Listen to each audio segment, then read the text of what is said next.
field. Take a good look. You won't see it for long.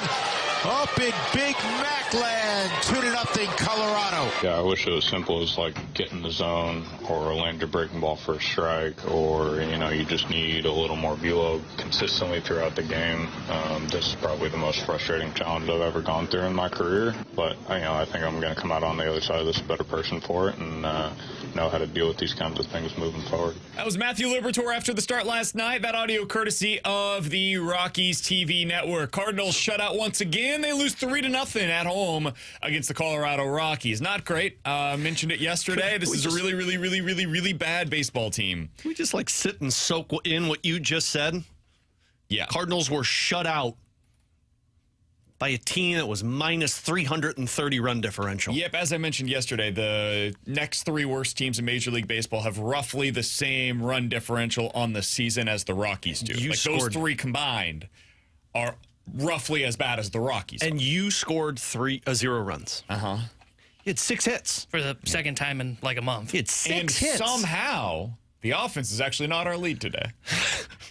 The lead, because we're let's living be in honest, denial. These individual games, not that important. The lead is the pitcher that was the biggest story, the most positive story early on in the season. That's Matthew Liberatore. Goes 4 innings, gave up 4 hits. Was not terrible yesterday, I don't think. But some of the same issues continue to plague him. He's not able to hold the velo late into the game. His stuff, like the command, wasn't there yesterday with most of it. He just never looked fully comfortable to me, Alex. And that's where this Ollie Marmol quote, T-Bone, comes in on Matthew Liberatore after the game. Here's what he saw from his starter. He held it till that last inning. The first 3 were good. I've talked to Dusty at length about this, and Libby. You're looking at him taking that break during the All-Star break of almost 2 weeks. The workload of building back into that is appropriate. He lost velo at about pitch 40 last time. He was able to hold for an extra 25, 30 pitches this time, right around 70. So that's actually a good thing. Obviously, you want him to get through 5, get through 6 innings, and that's kind of your barometer of if it went well or not. But it's more so how many pitches can you go with holding it. And we had a pretty good increase from 40 to 70 today, so we feel good about that. This is the best he's felt going into the start. So we'll see how he recovers, have another conversation, and move from there. Yeah, so the 66th pitch in the 4th inning, that got him out of that inning, Alex. It was a sinker at 93 miles an hour. That's fine. You can live with that for Matthew Liberatore. You'd rather it be like 94, 95, but you can live with him being around the 93 to 94 range.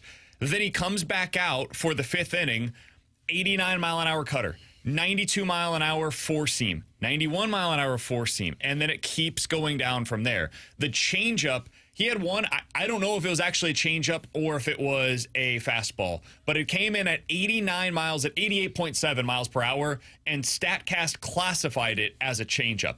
I'm not sure if that's correct, because if I am seeing this correctly, I think it was the only one that was in that speed range for the entire day. Everything else was in like the 84, 85 range for his change. So I don't know. And you don't want the changeup to be 3 miles an hour different from your fastball. That's not ideal.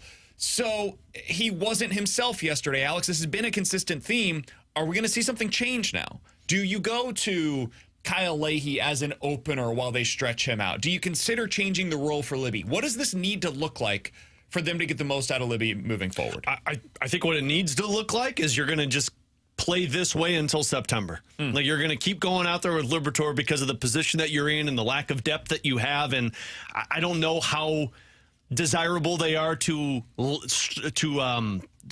stretch out Leahy into a starter. I think you're just going to move with this until you get to September. When you get to September and you can bring more guys up, maybe you give Quinn Matthews a shot. Maybe Leahy at that time you feel like you can go a little bit more. They're not in a position to pull Liberatore out of this and say, like, okay, well, we just need to pull you back from this because you've hit your limit. I think they can be there in a couple of weeks. This is just where they're at. Now, I would be having somebody ready to go every time Liberatore starts. Like maybe this turns into Leahy coming out of the bullpen after 3 innings of Liberatore, piggybacking. Tough, man. It makes everything else that much more difficult. And it ruins your bullpen. Now, I guess if there's a positive, which I don't know if there's a positive on this one, you only got about 3 more until you get to September. So I think you're just going to have to push Matthew Liberatore and say, hey, buddy, this sucks right now. We know you're hitting a wall because that's what this is, but we need a couple more outings from you. And then from there, we can reassess and find some help. I think it kind of depends on what their goals are right now. It goes back to all of that. Because if this is truly a quote-unquote runway season and you want to find out more about your players and you're not all that worried about, continuing to put your best foot forward day to day, you could do what Alex says, which is just piggyback them, right? You get 3 innings out of Leahy. You get 3 innings out of Liberatore. You can mix and match. If you want Libby to start so he continues to be on that starter's workload, the starter's routine, and Leahy's been comfortable all year coming out of the bullpen, that's fine. You can start, quote-unquote, Liberatore on those days and then bring in Kyle Leahy. I'm cool with that. I don't think anybody would have necessarily any issues with it. However, that does impact what you're doing day-to-day beyond that every 5th day. Now you have a 7-man bullpen that you're working with for the other 4 games. It means Kyle Leahy, who's been used in not only high leverage spots, but like literally closing out baseball games for them lately, is no longer going to be an option for those games. All of this has a trickle-down effect. And if they're trying to win desperately right now, and they're trying to maintain this spot that they have currently in the wild card race, I don't know that they'll go with that. But if your North Star is, what do we do for 2026? How do we put ourselves in the best position for 2026? I think a pretty strong argument can be made in favor of what Alex is proposing here. That is what I would personally be pounding the table for if I were in their shoes. But I'm not in their shoes, and I do wonder if they will continue to maintain, guys, we're 3.5, 4 games back of the wild card spot. We've still got 6 games remaining down the stretch against Cincinnati. We're technically still in this thing. We can't go to that. We have to continue to maintain our chances to win on a day-to-day basis. Sorry, T-Bone, but I wish somebody would raise their hand in that meeting that's taking place of what you just described and say, sir, you were just shut out by the Rockies. Chaim, put your hand down. Sorry. Go back to my hole. No.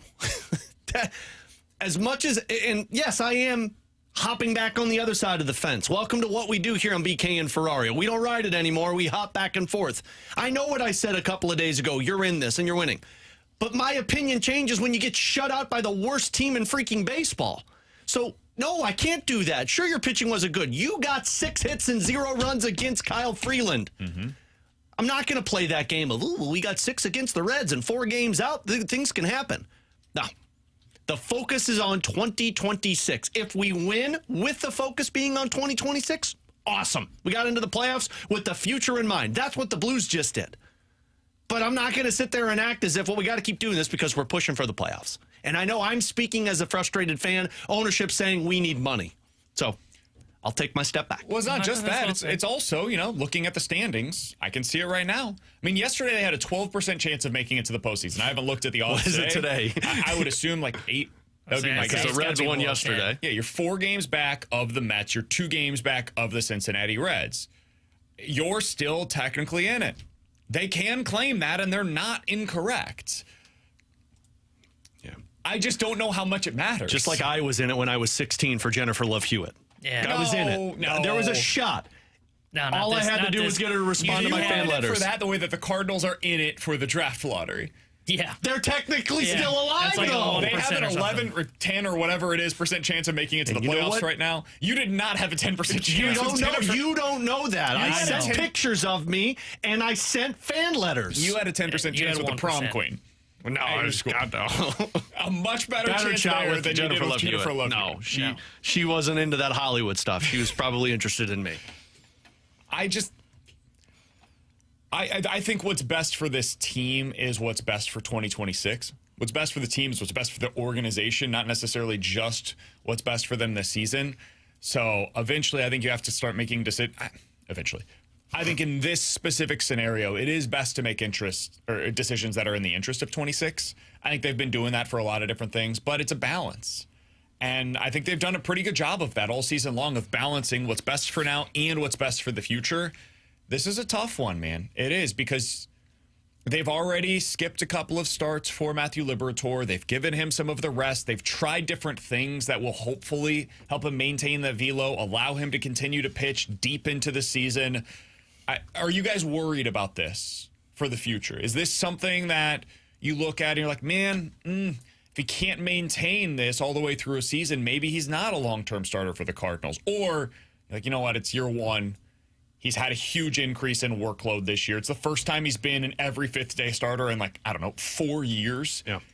Where do you fall on this for Libby? I'm the latter. I think you're seeing what Alec Burleson went through last year, to where he was all-star-esque early on, and you were thinking, whoa, what did we find? And then the second half, you saw it completely disappear, and you're like, yep, fatigue, a wall was hit, and then that's what they told him in the offseason, to work harder, make sure you're ready to go as an everyday player next year. That's what Liberatore's going through. I mean, the guy has been toyed with for the last couple of seasons of starter, reliever, starter, reliever. This was the first full season of you being an every fifth-day starter for the Cardinals. I think what you saw early on is the hope he gets back to, and what you're seeing post All-Star break is a guy that's just hit a wall. I mean, he had a perfect game going through the first 3 innings, and again, innings doesn't matter, but look at what happened in that 4th inning. He went from a guy who was efficient to a guy that couldn't get an out. That, to me, is just a fatigue factor that comes into it, and it's an off-season of taking what you did in the first 3 months versus the last 3 and saying, how do you get back to that first 3 months for an entire season? I'm also not worried about it. T-Bone, are you? I'm not either, because I think it is year one as being a major league starter. If this is something that plagues him next year at this point, then I'm with you guys. I think then it's about that time where you'd say, okay, maybe this isn't the path forward with Matthew Liberatore, but for right now, no.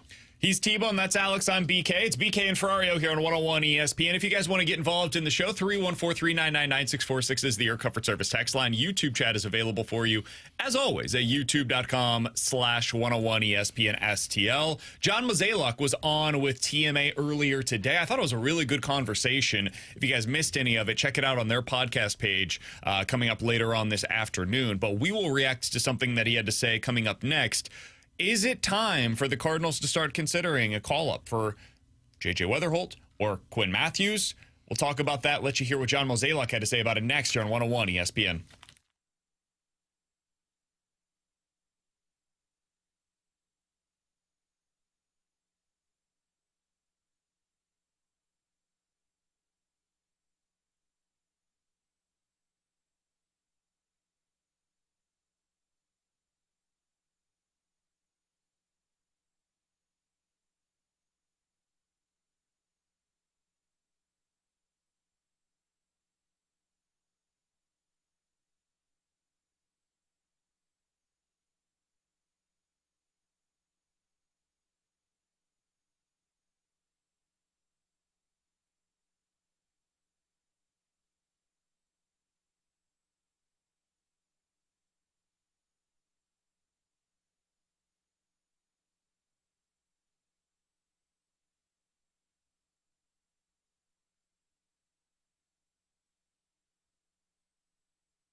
Alex, you like talking about runners and scoring position numbers, right?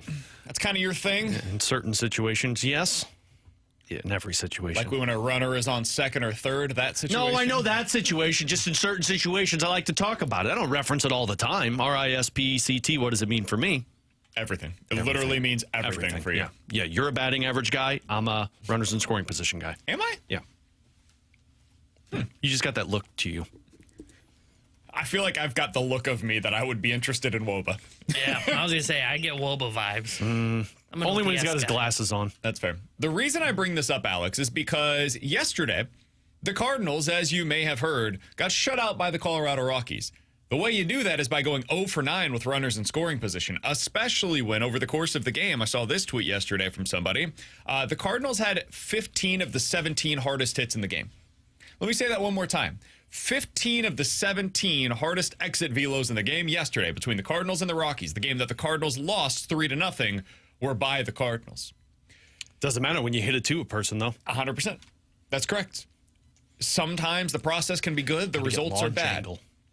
The Cardinals, since the All-Star break, have had 110 plate appearances with runners in scoring position. That's quite good. That's top 10 in Major League Baseball. They're getting a ton of opportunities, which means they're getting guys on and they're getting them over. There's a third component to that strategy. No, you can stop where you stopped right there. It's fine. And that is getting them in. Okay. And the Cardinals, in the first half of the season, were quite good in that regard. They were actually a very good team with runners in scoring position. It was one of the things that you trusted about this team, Alex. What made you buy in? They have a better approach with runners in scoring position. Well, since the All-Star break, that has changed. And since the deadline, it's been a disaster. The Cardinals are batting .224 with runners in scoring position since the deadline.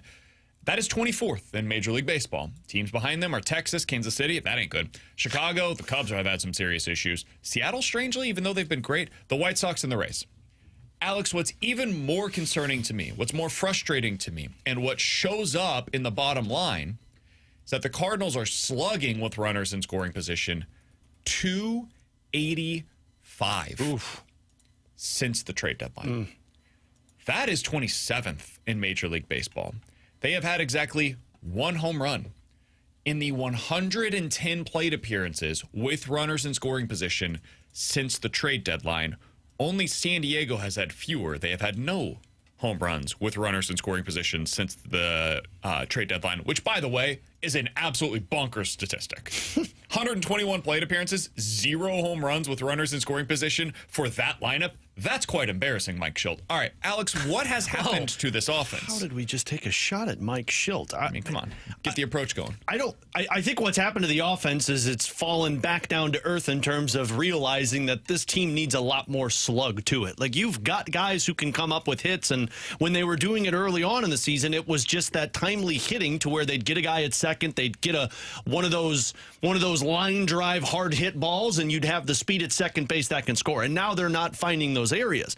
The difference is when you see teams excel with runners in scoring position, they've got that slug in the middle of the lineup. They got those guys that you can't pitch around, and if you make a mistake they are going to obliterate you. I think some of it is that, and I think some of it is what Ollie told us earlier this week. Like, they've got a lot of guys that are trying to figure out how to be big leaguers still, and this is part of it. This is probably the biggest part of it, making sure that you can come up with the big hit at the right time for your team, like Brendan Donovan did a couple of nights ago.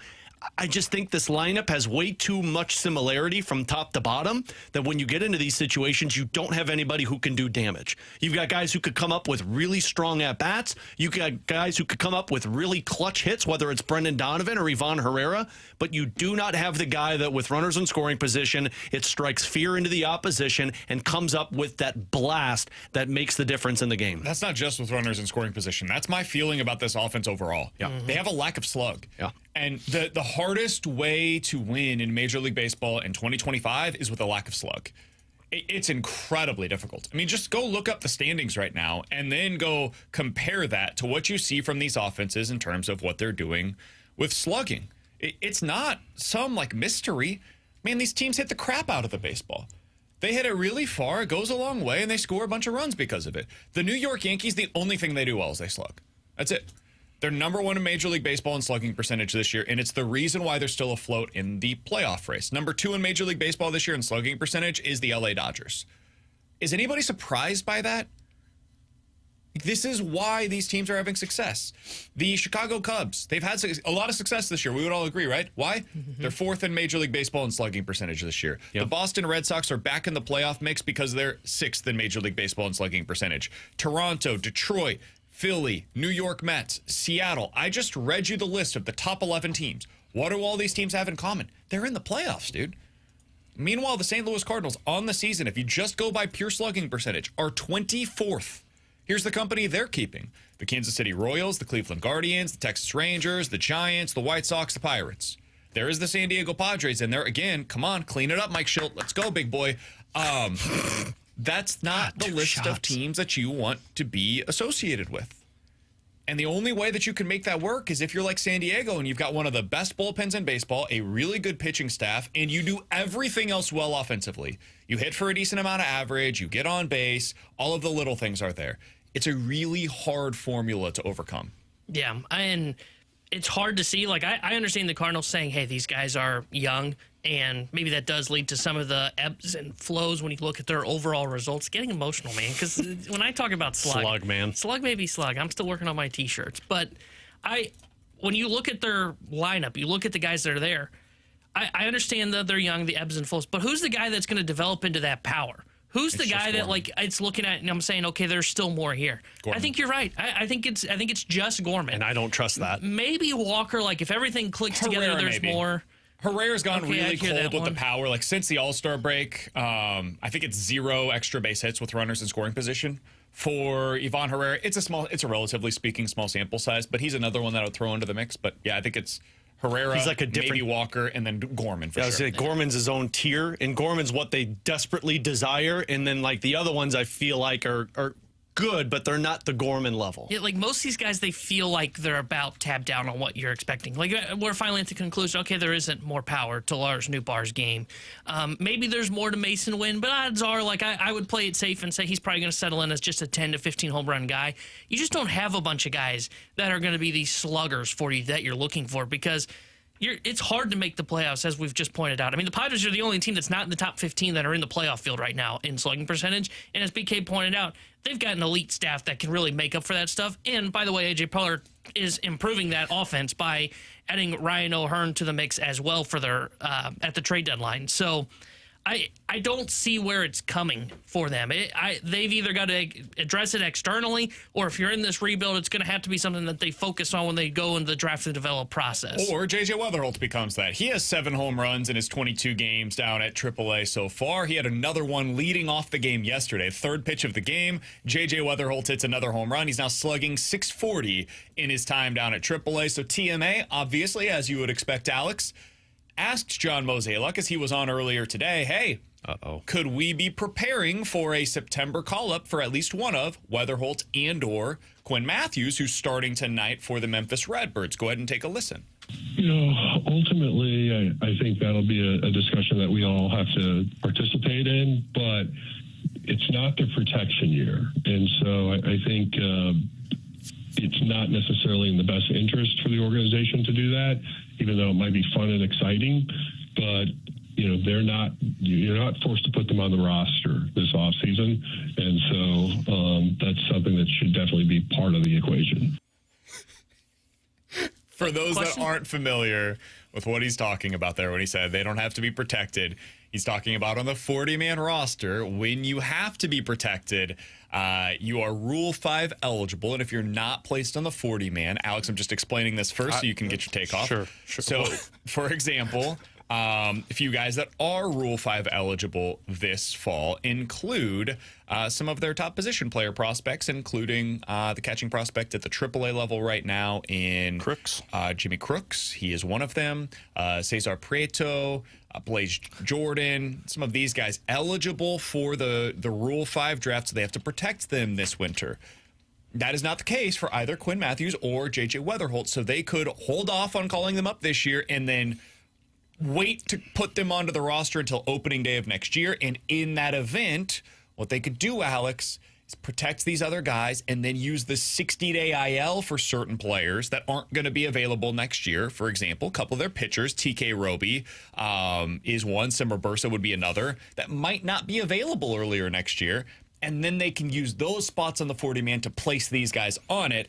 So again, they get those extra roster spots in the offseason. So that's why he said that. Alex, what are your thoughts? Do you feel good about your bow tie, your mo tie that you just had on at that moment? I was not agreeing with anything Mo said. I was explaining the rationale behind it. Let's make sure we protect the Cesar Prieto, who's got a 785 OPS. Question from the audience. I know it's not fun and exciting for fans. Sorry, we're not taking questions. No, we're taking questions. How does a guy who's got an over 1,000 OPS in 22 games at Memphis not forcing the hand of the Cardinals to call him up? Because they don't have to roster him until next year. Sure, but even next year they don't technically have to. Sure, but the play's not forcing them to call him up. The play of that individual is not saying, hey, this guy's really good at AAA like he was at AA. Maybe we should see what this has. You want me to be honest? No, I don't think it's forcing their hand yet. I really don't. Forcing his hand, maybe, but you should be considering it if this guy is doing this at the AAA level. Yeah, if we get to September and he's still having this amount of success, I would be all in favor of them getting him some opportunities. I do think it's pretty complicated. I think it's more complicated than just like, hey, call him up, play him every day. Okay, you play him every day. Who is now not playing? What is that coming at the expense of? Are you no longer playing Brendan Donovan with regularity? That seems unlikely. Are we now just done with the Nolan Gorman and Thomas Sajaci experience? I'm not so sure about all of that. What does this mean for Burleson? What is the trickle-down effect of now maybe Gorman gets some of those opportunities at the DH spot, which means that Ivan Herrera is playing more in the outfield, which probably comes at the expense of Jordan Walker. So I don't think it's as plug and play as, hey, Weatherholt been good, put him into the lineup. That was the case for Mason Wynn a couple of years ago. I don't think that it is quite as easy for J.J. Weatherholt. The one that I have more of a question on is the Quinn Matthews thing. We just talked about in our open today how they don't really have an obvious alternative to Matthew Liberatore in the rotation. Quinn Matthews could become that by September. I'm not there yet, but he's had back-to-back good starts. He's starting again tonight for the Memphis Redbirds. If he puts together another quality start tonight and that continues the rest of this month, I do think not only should he be in conversation to start for the Cardinals, but I think he should probably be written in pin for the Cardinals rotation starting on September 1st. So he's the one that I have the bigger issues with. I don't necessarily see it as you have to do this for Weatherholt. I'd be fine with it, but I do think it's a little more difficult on the position player side of things. All right, that's me wearing my Mo tie. Anybody have any issues with what I just said? No, I actually agree with what you said there, Mo tie. Of course you do. Cardinals red. I think it's so hard to find the playing time for Weatherholt. I don't think it's great to bring up the whole roster thing if you're Mo there. Agreed. I think that's like the last thing I would consider. That was the miss in the PR front. We weren't prepared for that question, but I think Weatherholt, it is more about playing time than it is about the roster decision, because this is the thing I get frustrated by 40-man. If you think he's going to be on your opening day roster, then just put him on there now. You can figure out everything else. And if we're being honest, a lot of those guys that we mentioned that are Rule 5 eligible, teams aren't going to claim. But the Quinn Matthews one is the one that I find interesting, because I would prefer to keep him down there at AAA and continue to be on kind of the McGreevy plan, which is stay down there. Let's really put a string of good starts together, not just 3 where we're not walking guys, but let's make it like 8 to 10 by the time we get to the end of the season, and then we'll go from there going into 2026.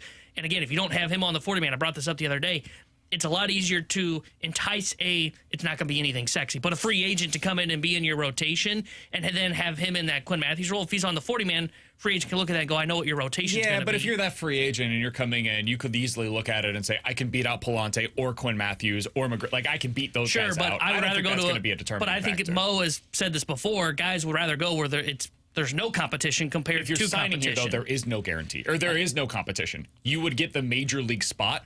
You're guaranteed that once you sign that contract, whereas there is no guarantee for Quinn Matthews. He's still got options. He's got like 3 more options years beyond this year. Yeah, I still think it's easier in the offseason if you don't have him on the 40-man. But again, they are in such a desperate spot for innings to where they might have to consider this. And this is where it gets very complicated is, are you truly rushing Quinn Matthews or not to the big leagues? Because that's where they made their mistake with Liberatore, Zach Thompson when they did it. Those guys got brought up too soon, weren't ready, and it took them a couple of years to figure it out at the big league level. Also, the mistake they made was they brought him up and they said, well, you're a reliever for us. Now you're a starter for us. You're a reliever for us. You're bringing up and telling them you're a starter for us. They didn't do that with Libby at the very beginning. Libby came up as a starter. He was the 6th man. I don't think that calling Quinn Matthews up this year guarantees that he's on your in your rotation by opening day of next year. Oh, I'm not saying that, but if he's up, he's starting. Agreed. What I'm saying, we're on the same page here, I think, Alex.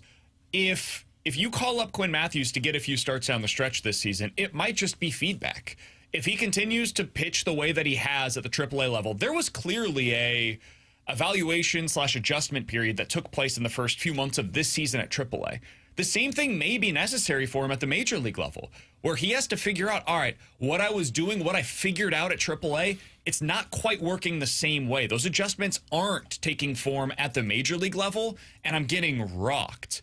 What do I now need to incorporate into my mix in the offseason? Now I've got, 4 months between November and February when I report to camp. I've got 4 months to work on that to give myself the best chance to succeed in 2026. And if you give him that chance in September, it's only 3 or 4 starts for him. Maybe he gets that information for the offseason to prepare him. The same thing may be true of J.J. Weatherholt. That's where I'm going. Why doesn't it apply? I have not yet seen him fail. He has not struggled at any point at AA, AAA. Since joining the Cardinals organization, all he has done is hit. Now, there's value in that. He's a really good hitter. But I kind of like that Quinn Matthews failed this year. He learned how to adjust. I don't know what that's going to look like for J.J. Weatherholt. The other thing that is in the back of my brain, Alex, is what I saw earlier this season from Jack Caglione with the Kansas City Royals. He was on this kind of a tear with Kansas City in AAA. They call him up. He was one of the worst major league hitters in all of baseball for the rest of the season. I think that could be beneficial, though. Like, if he hasn't failed yet, I think it might be beneficial to go into an offseason where you did taste failure at the major league level so that you know what you need to correct before you go to the major league level next year. Maybe. Is he getting regular opportunities to do that? With Quinn Matthews, I can see how that would work, where he gets regular appearances. He's on a starter schedule. There's no, if, ands, or buts about it. Is J.J. Weatherholt going to play every day at the major league level if he's called up? And if no, is that worth it? Is it worth it to make that move at some point in September? I'm just not so sure on that one, man. I feel that way about Quinn Matthews. If he continues to have this success, I think JJ is a much more complicated situation. He's Alex's T-Bone. I'm BK. Coming up next, 314-399-9646 is the Your Comfort Service text line. We'll dive into some NFL quick hitters here on 101 ESPN.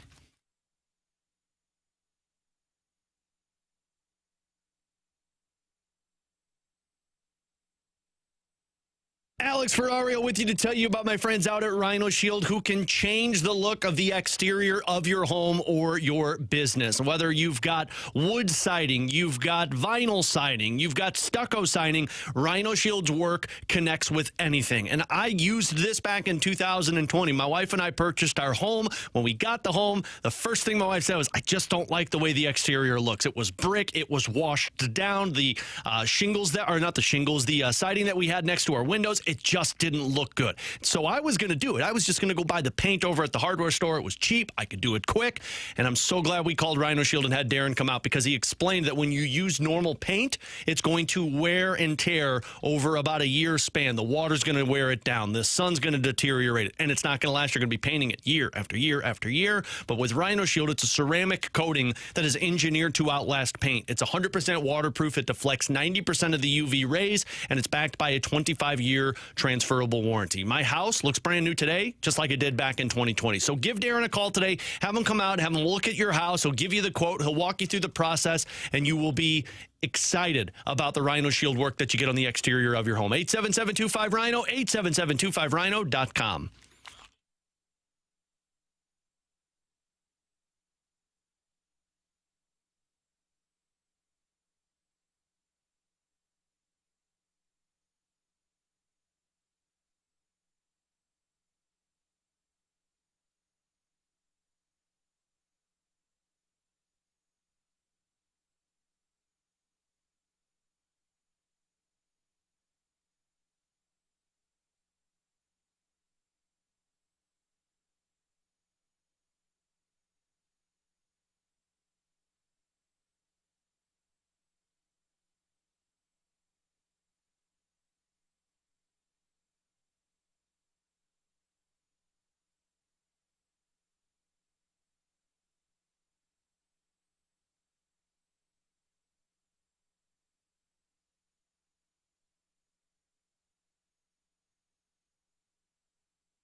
Tanner Hendrickson here with a Sports Center update driven by Johnny Londoff Chevrolet and Johnny Londoff Autoplex.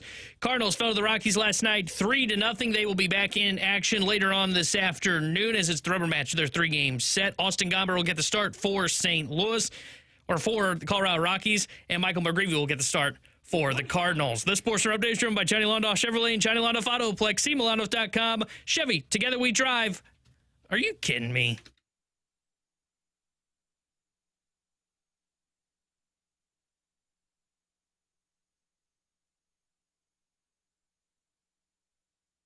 All right, we got to talk about this. What the hell just happened during that update? First of all, you had a blank stare. You had the 1,000-mile stare as you were getting ready to turn on the mic.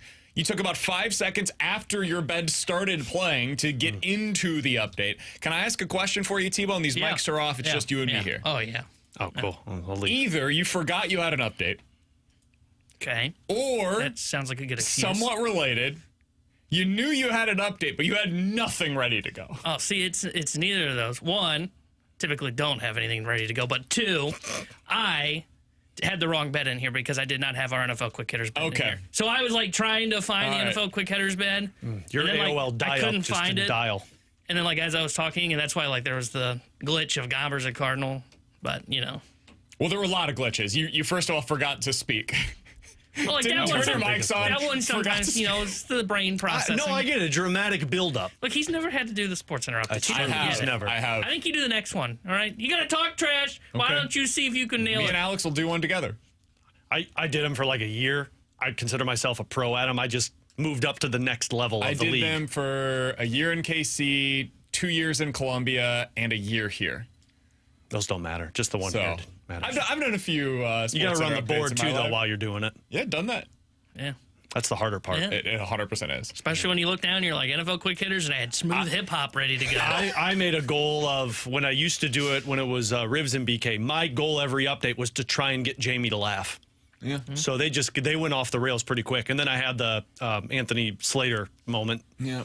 That was probably the best one. Mine. That was the easiest way to do it. I did that at Camel I stopped scripting them here. Alongside Alex and T-Bone on BK. I thought it was great, Sports Center update coming up at 6.5. Looking forward to it here on BK and Ferrario. All right, let's get into this.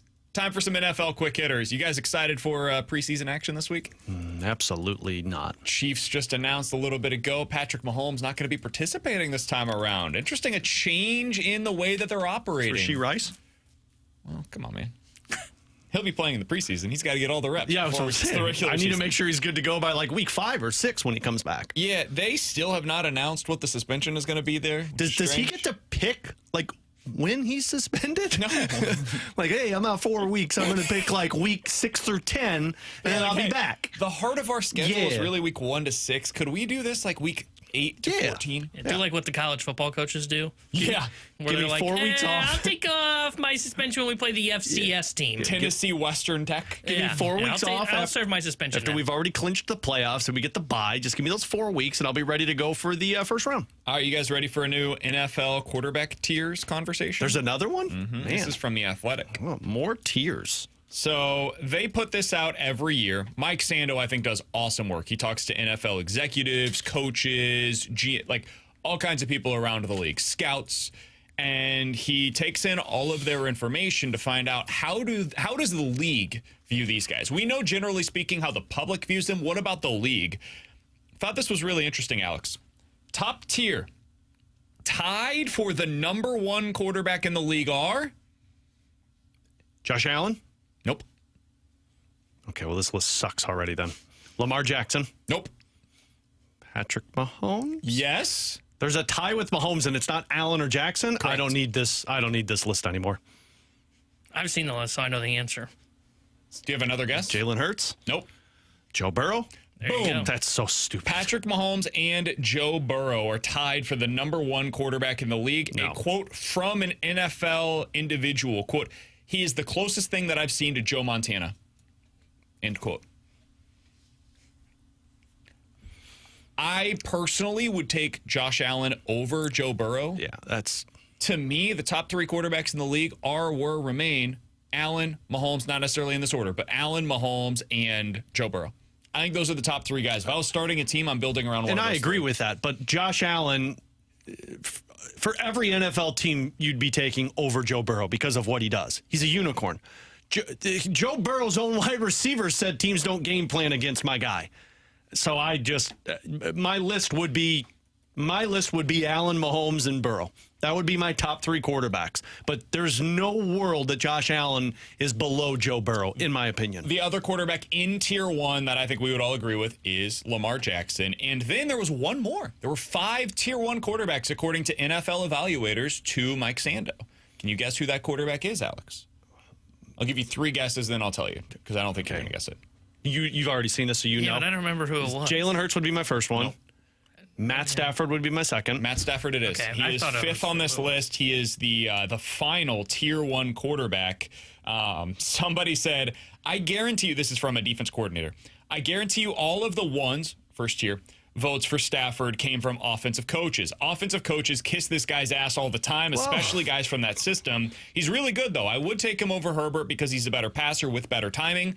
Then Mike Sando adds, it wasn't just offensive coaches pushing for Stafford into tier 1. Far from it, in fact. 3 GMs, 1 assistant GM, 3 former GMs, 4 other personnel executives, and 7 defensive coordinators accounted for the bulk of Stafford's 26 top-tier votes. People still love Matt Stafford, man. It's hard to blame him. I mean, he's still the guy that when it comes down to the last 2 minutes of a football game, if my team needs to drive down the field and score to tie or win, I trust the ball. I trust him with the ball in his hand more than other quarterbacks. I don't know if I would have him tier 1. I'd probably have him almost like in a second tier on his own, and then there'd be a third tier for me. But I get how people get him in this conversation. Man, he is a classic slinger of the football. And what's weird about him, and this is why I find it interesting that he received so many first-tier votes and didn't end up falling down into the second tier for this list. I don't know if I can think of someone that I can compare him to in other sports, but watching him weekly, there's always like a 10-week stretch where you look and go, okay, Stafford's been good.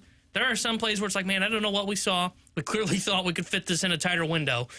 But then there's like that 1 6-week stretch where he's like the best quarterback I've seen, and he's slinging the football over the place, and he looks unstoppable. And that's what happened when they went to the Super Bowl and they won it. He really kind of struggled in the middle portion of that year, kind of got going again a little bit towards the back end. Then they got to the playoffs, and Stafford was unbelievable. He's Kyle Schwarber of the NFL. Yeah. Schwarber, there will be a stretch of time that you watch, and you're like, this guy can't hit anything. And then you watch him for 6 weeks, and he's the best hitter in Major League Baseball. And I think the value of having a guy like that is really high. I would rather have the peaks and valley quarterback than the one that's just always here. Like, I would rather have that than Tua, the Jared Goff, etc. Because if you get hot at the right time, dude, this guy can carry you to the Super Bowl, as we saw with Matt Stafford and the Rams. I would throw one other guy into this criteria. I agree with you, T-Bone. I almost think that Stafford needs to be in like a tier 2 of his own. I would have one other quarterback in that range, and it would be Jaden Daniels. He is already, according to these evaluators, at the top of tier 2. I would have him with Stafford. They go about it, obviously, incredibly differently. I don't know if you could have 2 more different quarterbacks stylistically, but the ceiling for Jaden Daniels is so remarkably high. I would not be surprised if by the end of the year, we see him in that conversation with Burrow, Allen, Mahomes, and Lamar.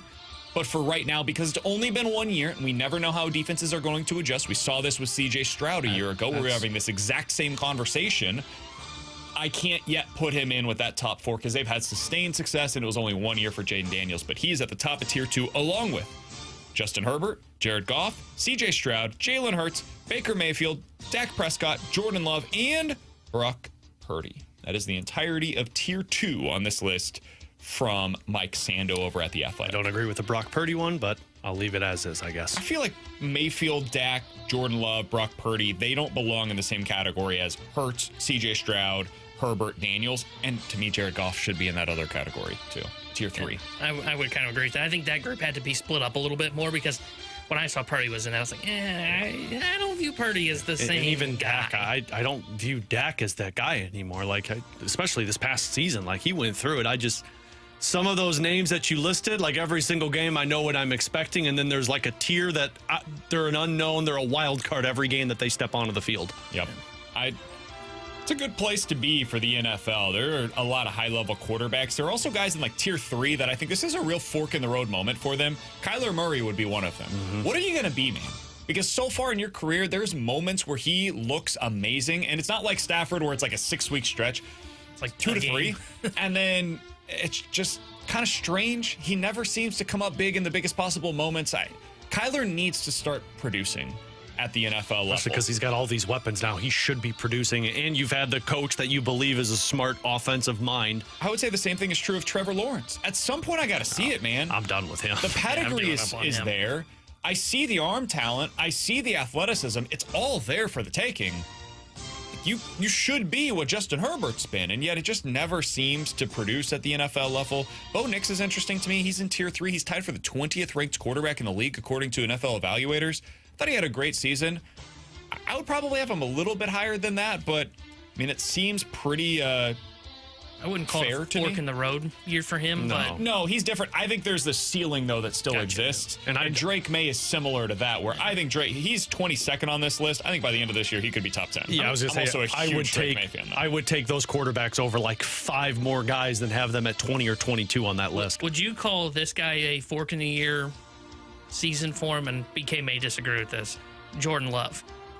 I want to see more from Jordan Love, and I'm getting tired of hearing about the hype of, like, oh, here come the Packers. They've got Jordan Love. Hey, they're starting to add weapons around. And then, like, I watch Jordan Love, and I'm like, he doesn't do anything that impresses me. He's, like, solid. He's the guy that you talked about that is just always here. You know, straight line, always going to be good. But where's the ceiling? Are we going to get there? At some point, I want to see them add, like, a legit number 1 weapon for him. He just doesn't have that. He does play a lot of YOLO ball at times, though. He does, and I think some of that is, stylistically similar to, like, a Matt Stafford, where you have some moments where it just doesn't look great. I think Jordan Love is still a really good quarterback. You guys know how much I believe in the Packers and believe in him. I'm just frustrated by the lack of weapons. And he's got a lot of numbers, like it's a quantity of weapons, but they're all like 2s and 3s. I would like to see him get a legit go-to guy. He has not had that yet in the recent time that he's been in the NFL. All right, he's Alex. That's T-Bone on BK. Coming up in about 15 minutes here on BK and Ferrario. How do the Cardinals avoid the landmine contracts that they've had in recent years? We'll talk about that at 12 o'clock. Coming up next, questions and answers here on 101 ESPN.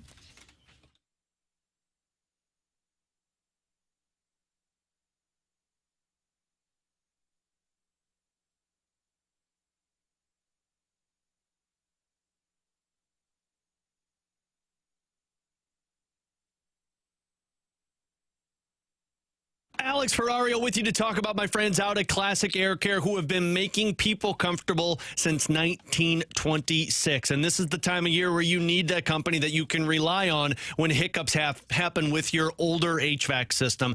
And if you don't believe me and me talking about how I've used them since 2016, or my dad has been using them for his house for the last 30 years, then believe the thousands of 5-star reviews that they have over on Google Plus talking about their experience in customer service, like this one from Yolanda. I called after hours, got a quick response with Maggie over at Classic Air Care. When I say quick, that means the customer service was exceptional through the process, called me the next day. Once my technician came, he was knowledgeable, explained to me in detail of what the problem was. Brian was exceptionally thorough, helpful, friendly, and got the job done well. Use them today for Classic Air Care for all of your HVAC system needs, whether you got an old unit and you want to maintain it with their maintenance agreement, or you got a brand new one and you're looking for options. Classic Air Care is there to take care of you. You could schedule online. Just do me a favor. Tell them Alex Ferrario sent you. It's Classic Air Care and classicaircare.com.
314-399-9646 is the Air Comfort Service text line.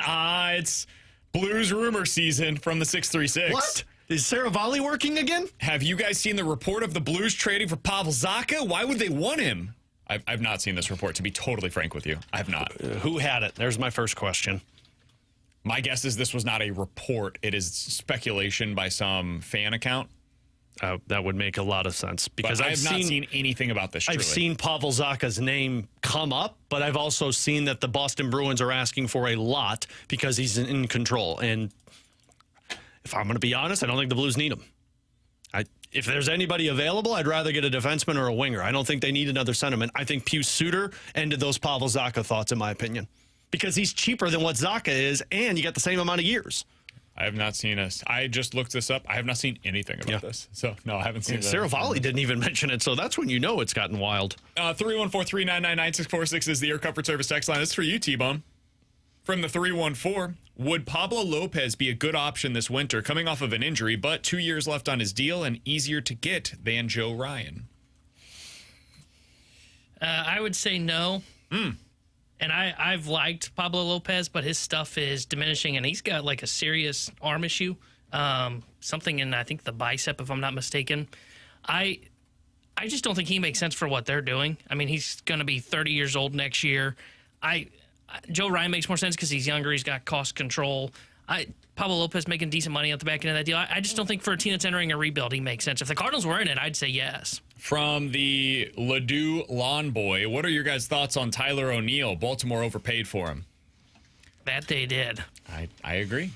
I think the Cardinals have been proven correct on a lot of the guys that they have moved on from. Yeah, but they just move on from them a year or two too late. No doubt. Yeah. I mean, Dylan Carlson, it clearly wasn't a coaching issue. It clearly wasn't a Cardinals issue. Dylan Carlson, just not a Major League Baseball player. Tyler O'Neill had a good season with Boston, but he's continued to be hurt too often, which has continued to be the case this season with Baltimore, and his production has fluctuated far too often.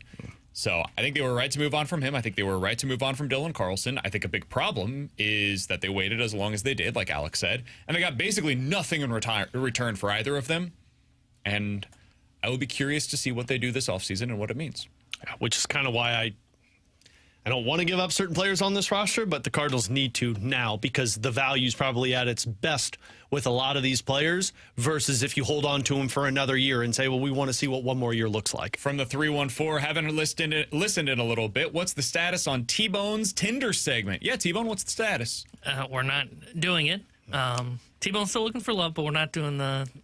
You're looking for love in all the wrong places. Yeah, but I'm not doing the Tinder segment on it. You smile every time we do it because you know you want to. I know. I'm thinking of how bad it would go. Oh, I think it would go. My head. I think it would go great. No. We got plenty of content. Do we?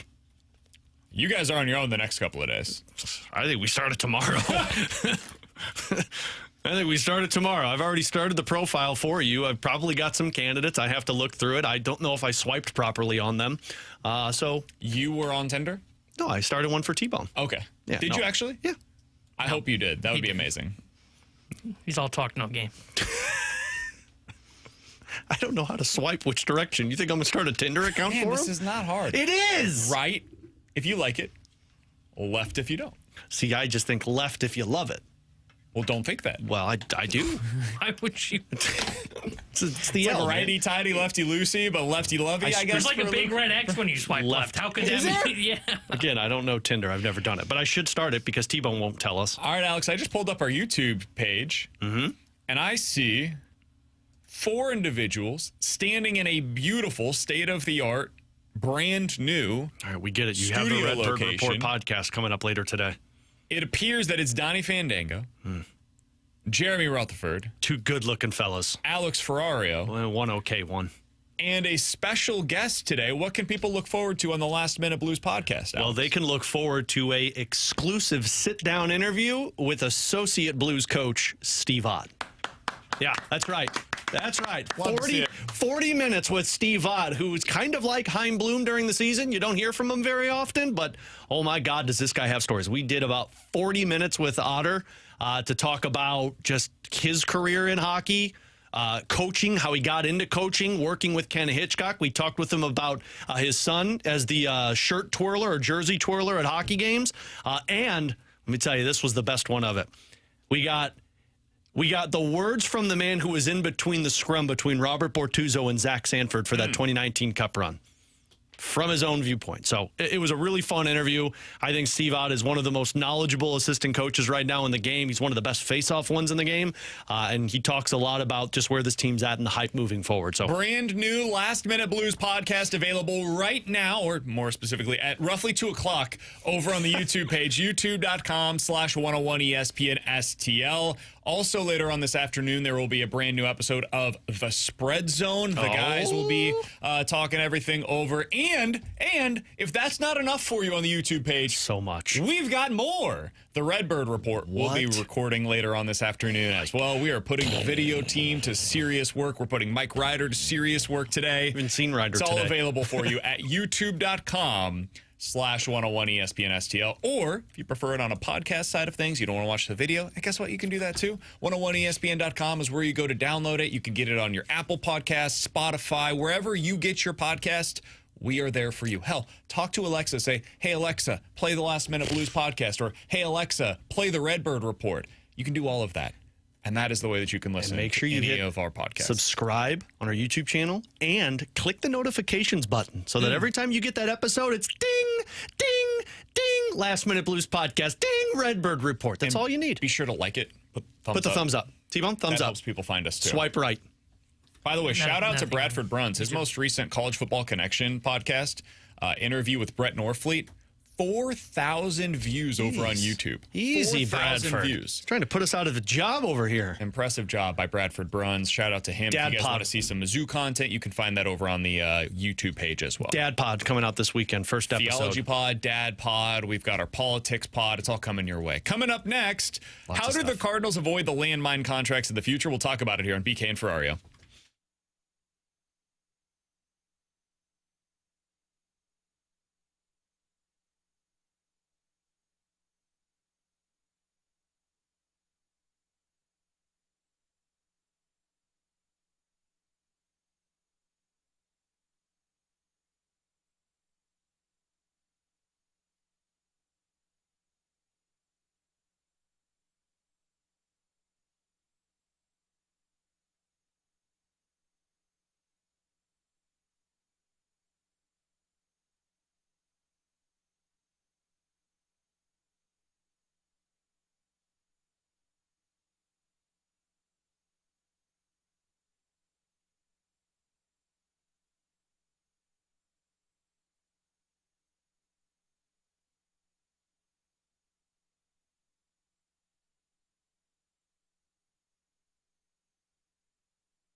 With Alex and T-Bone on BK. So John Mozeliak was on with TMA earlier today. Shout out to them. They programmed our entire show. Really appreciate it. I wish they would have done it today, or I wish they would have done it tomorrow and would have gave us content for tomorrow. Well, good news. Alex, you've got a Steve Ott interview to react to. You've got a Redbird report to react to. You've got a spread zone to react to. Cardinals day game against the Rockies to react to. We get all Blues and Mizzou with Bradford in tomorrow. Quinn Matthews start to react to. JJ Weather probably off. I guess. Oh, man. No, he'll play all the way up until the next televised Memphis Redbirds game. I think they're on TV again Thursday, maybe, if I'm not mistaken. Yeah, he won't play. Yeah, that sounds about right. Okay, so the Cardinals back in action this afternoon against the Colorado Rockies, 1:15 first pitch. And John Mozeliak was asked about where the Cardinals find themselves right now. And I thought Tim asked a really good question about the TV rights deal and how that impacted the way that they operated over the past couple of seasons. Here's what John Mozeliak had to say. I think when you take a step back, like you said, that we're not the only team that went through this. So from an industry standpoint, it was happening. Now there's some clubs that were not affected at all. And, they're obviously swimming in the deeper end of the pool. Having said all that, it really is just more reactionary on how you think about who you're investing in and who you're spending on. And so, ultimately, I think, now that we sort of understand the current landscape, now Chaim and his team will be able to react accordingly. But, to answer your question, were things done a little differently over the past couple of years because of that? Of course. So he was also asked about, how things went sideways for the team. And T-Bone, let's go ahead and grab this quote. And it was on what went wrong, right? How did you end up in a place where you were one of the best franchises in Major League Baseball? You were considered to be one of, I would say the model organizations in the sport. And things changed. How did that happen so quickly under your watch? When you look at like where we've drafted over the last 20 years, especially when you're drafting in the back half of the first round, it's hard to get every pick right. And I also think, from those draft classes, we just did not hit on a lot of pitching. And ultimately, we were forced to go out and look for that. And so there are many factors in all of this. But, ultimately, I think when you look at the successes we were having over the last 25 years, we were having success in the draft, but we were also having success with our free agencies, and we were trading for, key players that were very additive to our organization or to our major league club. And so ultimately, I think we had such a long run at this, and we were doing it where if we did have a mistake, we could play through it. But I think in the last 2 years, a lot of that had just caught up to us. So I would say I agree with most of that, Alex. I think they have actually drafted and developed pretty well on the position player side of things. I agree. Not great. They're missing the superstar. But they have drafted and developed, and they've continued to supplement the roster with the necessary talent that if they had those superstar players still with them, I think right now this year they would be a really good team, actually. They have whiffed on the pitching, and they have whiffed on acquiring that superstar talent in their prime. And that's what's really changed to me. So I am curious, Alex, what this is going to look like under Chaim Bloom. And I am curious what Cardinals fans want it to look like. Because I have seen some stuff lately on, hey, just get rid of all of the guys that are veterans on these big contracts. Get rid of Sonny Gray. Get rid of Wilson Contreras. Just go with the young guys. Okay, is that really the model that we want the Cardinals to follow, though? Because the likelihood is that's just going to make them worse, not better. You do need to supplement the talent that is coming from within the organization with veterans. There is no team that I can think of, Alex, that's won it all that is constructed in the way that we had just discussed of just purely young, cost-controlled talent. I can't think of anybody that's won that way. No, not won it. I mean, the closest comp I guess you have right now is how the Red Sox are playing, but even the Red Sox have veterans around them, whether it's Bregman or Trevor Story. It's just... Or Crochet. Yeah. I mean, he was a guy that's on a pretty big deal now. I mean, I just do not believe you can have success if you don't have veterans who have won when you're building a roster back up, because there is just a DNA to a group of guys who are going out there to compete that if they have the losing DNA stuck to them, that stink does not leave the locker room. Joey talks about this all the time on the hockey side, that when you get the stink around your team that you're going to be bad, it's hard to eliminate that, because he was a part of the Arizona Coyotes for the longest time. And how you avoid that is you keep players around who do have that winning pedigree so that at some point, those younger players that are trying to get to that next level, they see what the winning feels like. They know how to get there, and that mindset leaks off onto them. So I don't have any issues with having a Sonny Gray or a Wilson Contreras on your roster. Yeah, it's bloated contracts, but those guys have at least won, and they're passing down that knowledge to what your younger players need to have. I would go about it a little differently. I don't necessarily care which organization you came from. Garrett Crochet came from the worst organization in Major League Baseball right now. He's helping the Red Sox win because he's good. For sure. And Sonny Gray is good. That's what I care about. I care that Wilson Contreras, like, yes, it's cool that he came from a winning organization with winning pedigree. He is a winning baseball player. I care that he produces. And so, like, that's why I want him around. The Cardinals could go to the Athletics tomorrow. I guess not technically, they can't do this, but in the offseason and say, hey, we'd like to trade for their first baseman who's a stud young player. I don't care that he played for the Athletics. I care that he's good. They used to get players like Matt Holliday from bad organizations. They would bring him here. Matt Holliday had a hell of a lot of winning pedigree once he was brought in to this organization. So that's ultimately what I care about. It's just, how good are you? We did get this over in the YouTube chat from Bill. Who did the Cardinals develop? Carlson, Gorman, Walker, Newt? I think that the Cardinals don't get enough credit for developing solid position players. What they are lacking right now is the top-end talent, and that's what we get frustrated about, or what I get frustrated about with the Cardinals is, all right, you've sold us on these players continuing to produce at a star level. Carlson was the cold dead hands comment. Tyler O'Neill was the reason that they didn't need to go pay for Bryce Harper because their algorithm suggested they had a Bryce Harper internally already. So why go pay $30 million when we've got it here for $4 million, Just right? missed that one. Jordan Walker was going to be a star. You keep getting these. J.J. Weatherholt's the next one. J.J. Weatherholt might be a really good player and never amount to anything more offensively than what Brendan Donovan has been the last few years.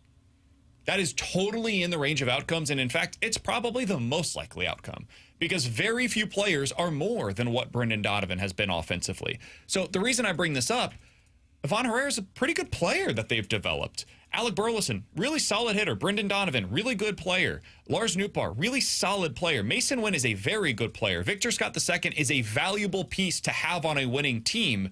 So yeah, I think they've done a pretty good job of developing these players. They lack the superstar talent. I will not push back against that at all, but I don't think that necessarily has to come from within. I do think there is a scenario, and it's probably the most likely scenario to me, that they can go out and acquire that guy from somewhere. That's always been their model. And that's how I think you avoid those contracts that get you stuck, and you look at it like, what the hell are you doing?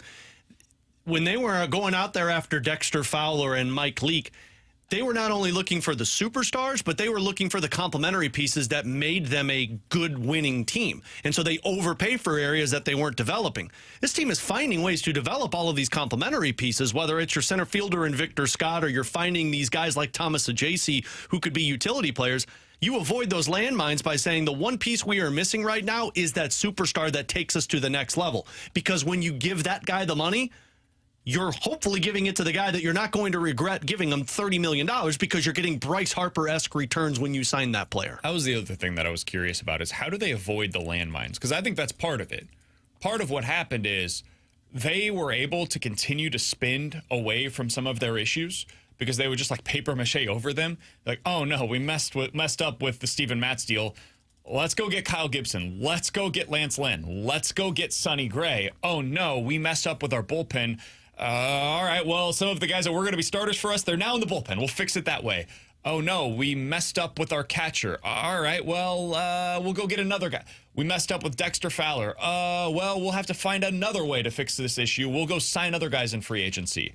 And so they would just continuously paper over some of their issues, masking it with more spending. They would continue to chase. And they couldn't do that any longer because the money situation changed. And I do think that's real. I think there is something to be said for that. How real? We can have our disagreements on that, but a real problem nonetheless. And they got to the end of the line where, all right, we've got to get our house in order here. We can't keep just spending to fix our problems that we have created. So how do they avoid those landmines like Mike Leake, like Dexter Fowler, like Wilson Contreras, if you want to call him that, I wouldn't, but some do because he doesn't play catcher any longer. Like some of the bullpen arms that they have signed over the years, like Steven Matz. How do they avoid those in the future, in your guys' opinion? I think it's continuing to draft and develop so that you have those guys, because when Mike Leake was brought in, they were looking for that number 2 or number 3. They had Carlos Martinez moving up. You had Adam Wainwright, who was getting older, but you still believed there was some in the tank. But you went out there and you overpaid for Mike Leake because you needed that next level tier of pitcher. Those are the guys that it feels like they're starting to draft and develop again, to where you're not going out there and trying to plug a hole by throwing money at it. You're plugging that hole, that complementary piece, because it's an internal option that you've developed. Yeah, the position player one I don't know, because Fowler was kind of a top of the market free agent when they signed him, so like I can't even really critique them on that move for what they did. But the pitching one for me is, you've got to draft and develop at least the back-end arms. That way you don't go to that mid-tier market and make the mistakes of signing Steven Matz to a 4-year deal, which odds are that was going to blow up on you.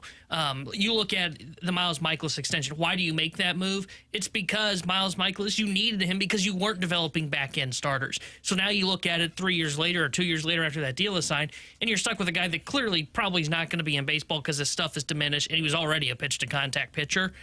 I think what it comes down to for at least the pitching side of things is you've got to, at a minimum, be able to draft and develop those back-end arms. If you can develop the McGreeveys, the Palantes, we'll see what Quinn Matthews becomes. You can get those 3 through 5 starters, then you don't have to spend $12 million of your budget going out there to go sign a guy that's going to give you 150 innings and potentially a 4 ERA. But the downside to that guy is he's probably going to be a guy that could also have the outcome of Steven Matz, who could end up with a 6 ERA and deals with injuries through his career. So that's the way you avoid on the pitching side. The position player side, I think it's as simple as you're just going to have to either draft and develop a superstar or go out and trade for the superstar, because you're not going to go swim in those free agent waters. I would say this, avoid the age. So many of the guys that they have signed are 30, 31, 32 years old, and they're signing them for 4 or 5 year contracts.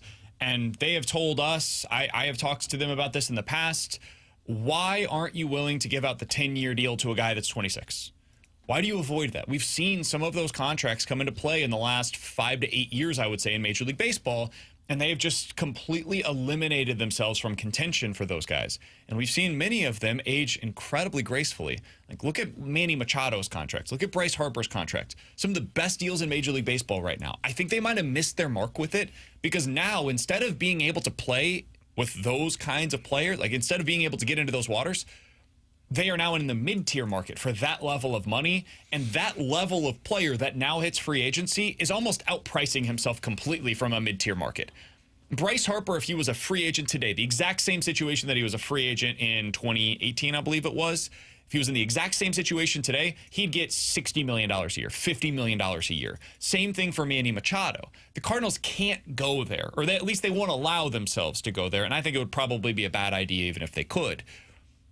25 to 30, they could have done that at the time. They could still do that today. So I will be curious to see how do you get back into that market, because the likelihood is you probably have to trade for those players now and then extend them before they hit free agency in order to get them here long term. That's got to be a return to what used to be their model. I think that's what it should look like. What's it look like? You trade for your stars again, man. You don't expect J.J. Weatherholtz to be a star. This is one of the things that I'm most fearful of with him. He could be a really good player, end up with 15 to 20 home runs, 360 on-base percentage, a really valuable player, plus defense, and be considered to be a disappointment among Cardinals fans because he's not a star. That is no fault of his own. That's not even necessarily a fault of what the Cardinals have said about J.J. Weatherholtz. That is a problem of expectations based upon a lack of star players that are currently on the roster. They lack it, and so they need somebody to be it, and the one guy that allows for that potential right now in the organization is JJ. There's nobody else here that has that kind of potential, so they're going to hope and expect this guy is our savior. He has to be that, otherwise, where else do we find it? I'm fearful that he is being set up right now to fail, even if he becomes a good player. Yep. That might not be enough for Cardinals fans right now. Yep. Coming up next, more likely to happen here on BK and Ferrario.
314-399-9646 is the Air Comfort Service text line for more likely to happen. You guys give us two scenarios. We will tell you which one is more likely here on BK and Ferrario. All right, Alex, let's start out with this one. I want to go to the land of college football. Ooh. More likely to happen.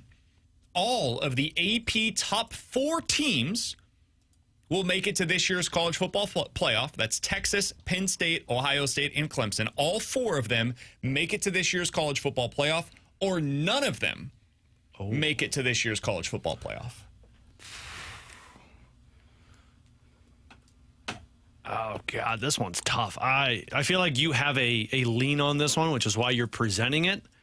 I feel like, college football is so wide open that I'd say it's more likely that none of them make it to the college football playoffs. I feel like with the more teams in, it feels like there's not a clear-cut dominant force this year, and I think it's highly unlikely the top 4 make it to the playoffs. So I'll say more likely that none of them.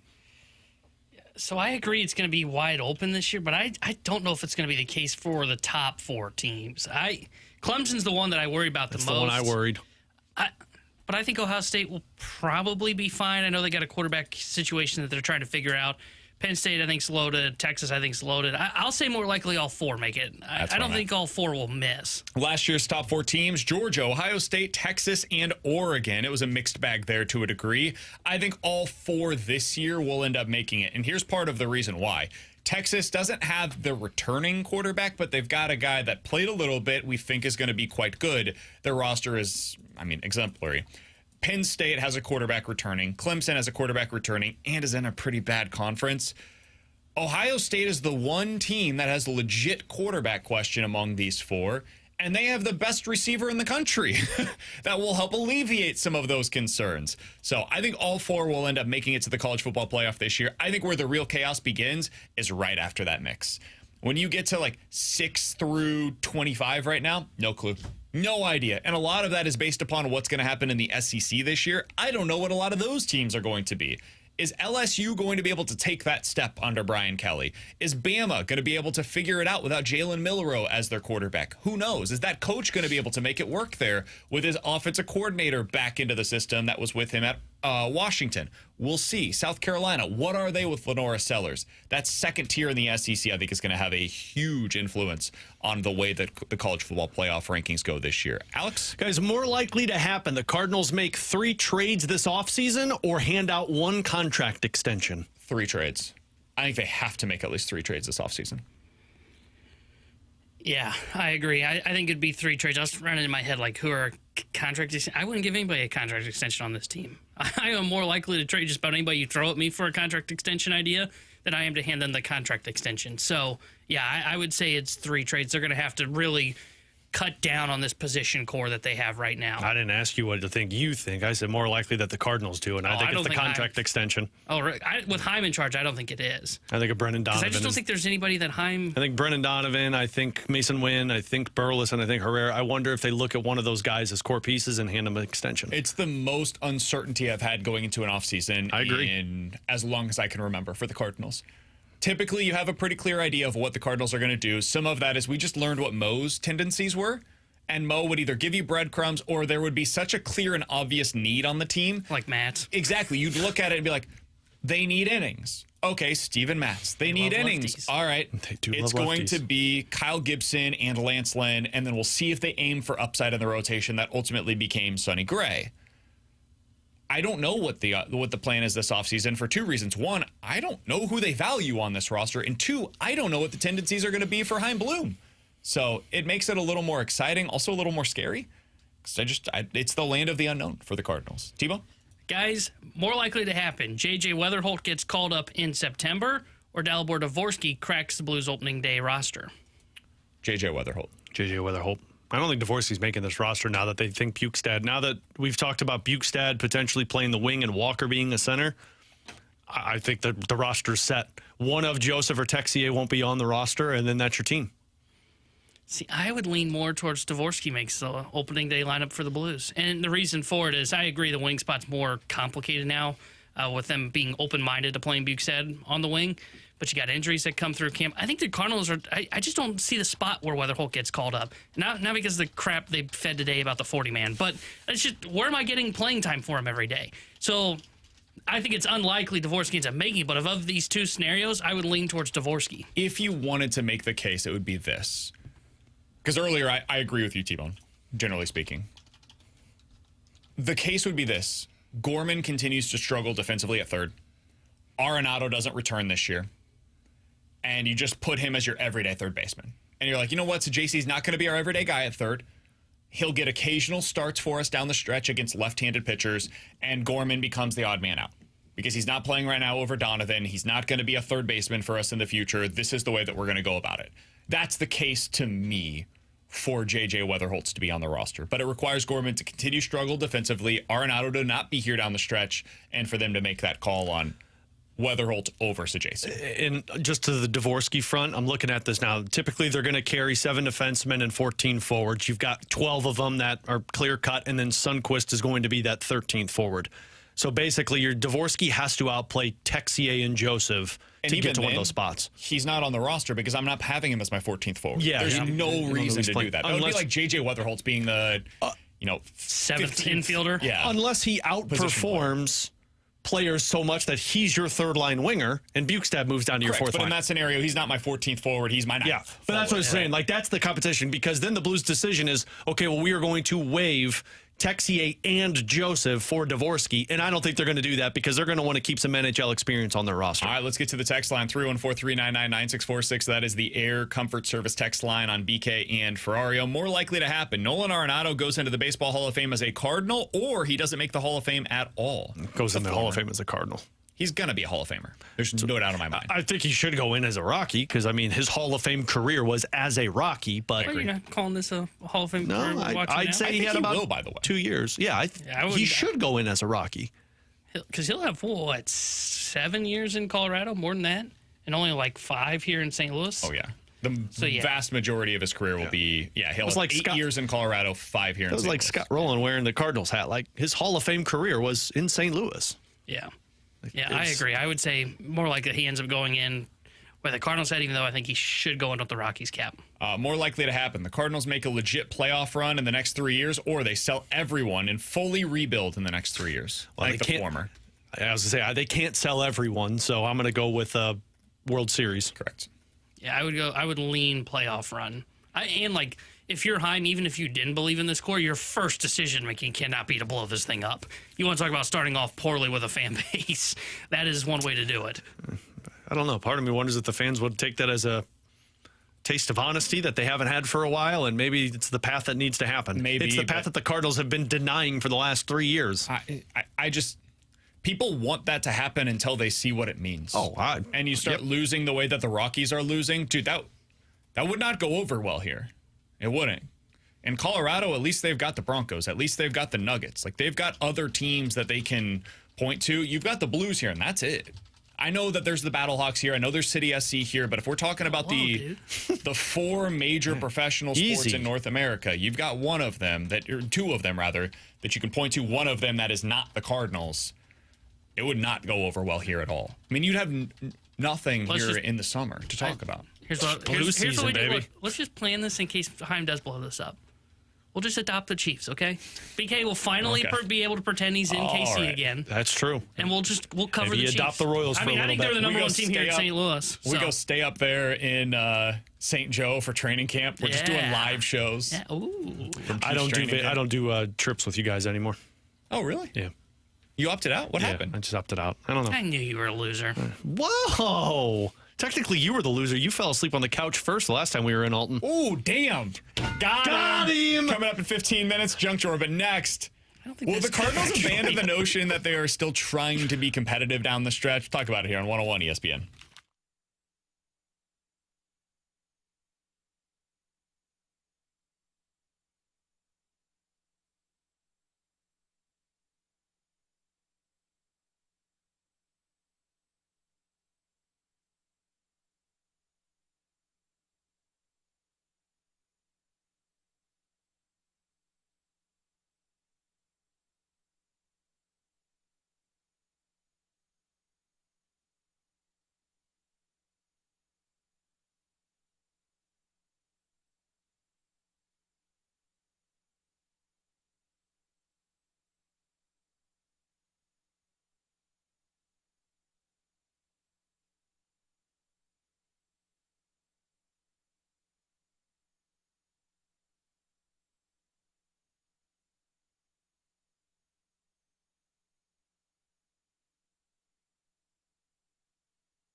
Hey, it's BK. It is time to unlock your inner champion. The place to do so is with Victory Men's Health. Check them out today. You can go online at victorymenshealth.com. When you get there, you can read all about the services that they have to offer for you. They can help you out with the erectile dysfunctions, the issues that you may be dealing with, weight loss goals that you're trying to meet. They can help you reach them over at Victory Men's Health. And yes, they can help you with any of those low testosterone symptoms that you may be feeling. If you're feeling like you don't have the same energy that you once did, maybe your workouts aren't giving you the same results, could be due to low testosterone. They can help you find out what those results are at Victory Men's Health. Check them out today. Again, victorymenshealth.com is the place where you can go to find them and book that first appointment online with your name, email, phone number. Tell them BK with the 101 ESPN sent you, and tell them what they can do to unlock your inner champion today. 4 great locations: O'Fallon, Missouri, O'Fallon, Illinois, Sunset Hills, and in Town and Country.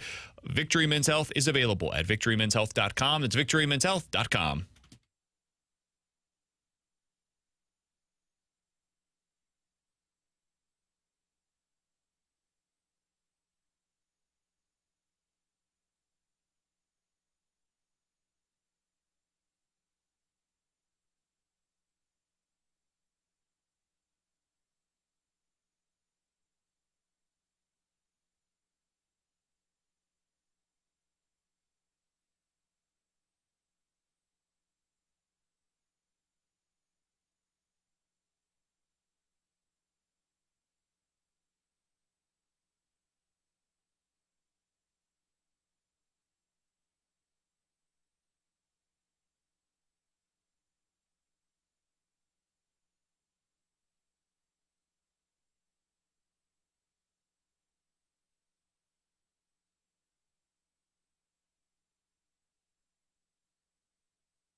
Tanner Hendrickson here with a Sports Center update driven by Johnny Londoff Chevrolet and Johnny Londoff Autoplex.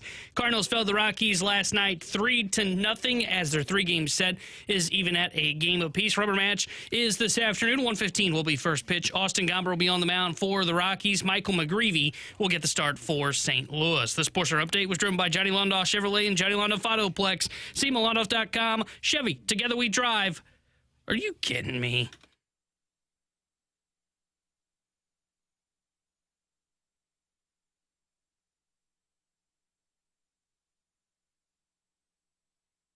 With Alex and T-Bone on BK. So earlier today, I was listening to John Mozeliak on TMA, and he mentioned something about his decision to keep Ryan Helsley in the offseason. I believe this was a question from Doug. Here's what he had to say. Well, we wanted to be as competitive as possible this year. Obviously, we knew from a ticket standpoint, sales were going to be down. We were trying to put a quality product out there, and we wanted to give it the best chance possible. Clearly, when you think about trading somebody in the offseason versus at the deadline, the ROI typically is not that much different. Because you get a little bit of a surge during the deadline. So ultimately, the real risk was if there was going to be an injury. And we were willing to take that. All right, Alex. So T-Bone's eyes glazed over there as he said ROI. But when you heard that this morning, what was your takeaway? That I hope they have a different mindset moving forward. That I hope they... I don't know how to that I hope they view this as, look, we're in a bad spot. We don't have a great team. We don't expect to be competitive. Let's start focusing on what the future can hold rather than look at it and say, oh, well, we were willing to take a risk because we thought we could be competitive for the first couple of months. I just, the Helsley thing, I still understand, but it still frustrates the hell out of me that they waited. And I don't know what the return would have been, like you mentioned, with the ROI. Like, maybe it wasn't as good as they thought it was going to be once they went through the season. So what would you say what do you wish they would have done, or what do you hope that looks like in the future based upon your frustration with his answer? I wish they would have approached this as, look, this team's not expected to be good, so we're going to go through a little bit of bleak couple of years, but we feel like the assets we have could garner something that benefits us in the future. Okay, then what would that have looked like in the offseason if they had gone down the path that you're talking Trading about? away Fetty, trading away Ryan Helsley, trading away, trading away one of the position players that you had a logjam with to try and get something in return that looked different for your team. On paper, it looks like a bad roster. On paper, it looks like you might be one of the 5 worst teams in the National League or in baseball. But where the team was at, I didn't have this feel like, oh, they're going to try and be competitive the first couple of months of the season because they know they have to be competitive. So trade Fetty, trade Helsley, and trade one of the position players. I don't know that I cared about the position player coming into the season. I was cool with I would have liked to have seen them make that move. I don't think it really swayed me one way or the other. Fetty, I could have been in on. We talked about that in the offseason, and had they traded him, bring in Kyle Gibson, bring in Jose Quintana, bring in one of these veteran pitchers, I would have been totally cool with that. You get the asset, and then you move on from it. Cool. The Helsley thing, I think they were proven correct on this. They got through the midway point of the season. He was not pitching as well as he did a year ago. They still got a good return for him. And I do think that based on some of the other teams that we saw this year also hold on to their closers and then trade them at the deadline, the returns were significant. And I think this is the time, the deadline is the time when you make that move. So I don't know this offseason if they really could have done a whole lot different. You know where maybe they missed the bell then? The year prior when they bought when they should have sold. But what? I disagree with that notion as well. You would have had another in it. Sure, but we didn't believe in that team. I mean, you can act as if they were in it. We didn't believe in that team. When he didn't upgrade significantly. Yeah, I actually don't have an issue with buying, but I can get where you would argue sell. I was fine with it, but you had another year of control for Ryan Helsley. It was the trade deadline where a team would have been like, hell, we're going to get this guy for this year. And he was elite last season. Absolutely. You could have gotten a significant return. But last instead, year you went and got Fetty, which didn't make your team that much better, and acted as if you were still in the race. They were in the race, though. Fine, but they were in the race like they're in the race right now. You didn't believe in the team. The team did not have the makings of something that could go on a run. You were just trying to get into the playoffs to say you got into the playoffs. They did what we've talked about. They did what they talked about, which is try to get to October, not worry about trying to get through When you're October. a team that's stuck in the middle, there's no value in that. I disagree. There was value for the Blues.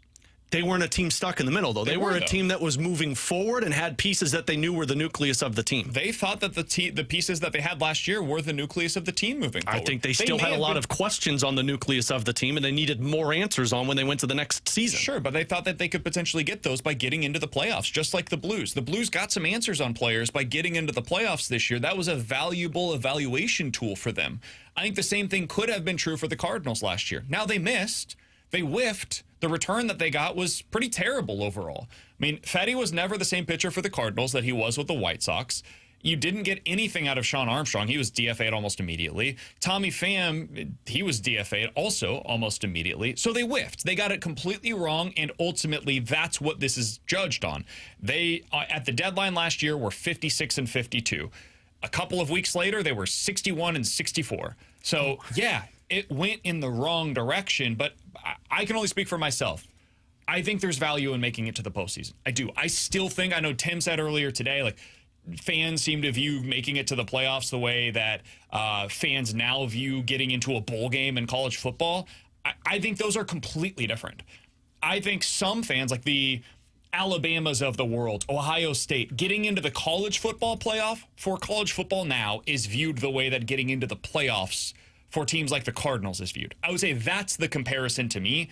Teams that are at the top of the top in college football, they don't care about just getting into the college football playoff. They care about winning the playoff. It's no longer enough for Texas or Alabama or Ohio State or Penn State to just get there. Can you get through? And I think that's where Cardinals fans find themselves right now. Here's the thing. It's really freaking hard to do that. There's only one team that can get through every year. The Cardinals have had too long of a sustained period where they haven't done any sort of damage in the playoffs, so I get it. I'm not blaming you for being upset about any of this. It's justified and warranted, but I thought getting into the playoffs last year had some value. And so, to me, when I heard that quote earlier today, was like, man, I kind of appreciate the honesty, first of all, and I agreed with most of what they did leading into this year. And I also think that there is some like fetish that fans seem to have with like getting worse. I don't get it. I don't understand it. Like, fans seem to want to get worse so they can get better. I don't know why that is necessary. You don't have to get worse to get better. You can just continue to improve from here. You don't have to get rid of Sonny Gray and Wilson Contreras in order for your team in 2027 to be a contender. Like, all that does is for the ownership group, they get rid of the money. I don't think that, like, getting rid of Sonny Gray, how is that making you better next year or making you better in 2028? I don't get some of the stuff that's coming out over the last few weeks. I don't fully know where fans are coming from on that one, but just tinfoiling it, if it's not that it's that the team's not trying to get better, they're just staying where they're at. And if you're getting worse, you're at least getting a high draft pick that potentially could turn into something, rather than a team that just every single year thinks, well, we could be competitive early on, and then is not, and then you finish and you're picking somewhere between 10 and 15, not getting anything significantly, and you're going to do the same rodeo next year. At least when you're getting worse, if you're selling off, you're going to be bad, and you're going to get a top pick and potentially turn into something. They just had top 10 picks in back-to-back years, though. They just did that. Yeah, and it still feels like there's not a direction. I think that's where you're like, I kind of agree that when teams get stuck in the middle and they do kind of stagnate, sometimes it gets very difficult to figure out where their plan of attack is coming from.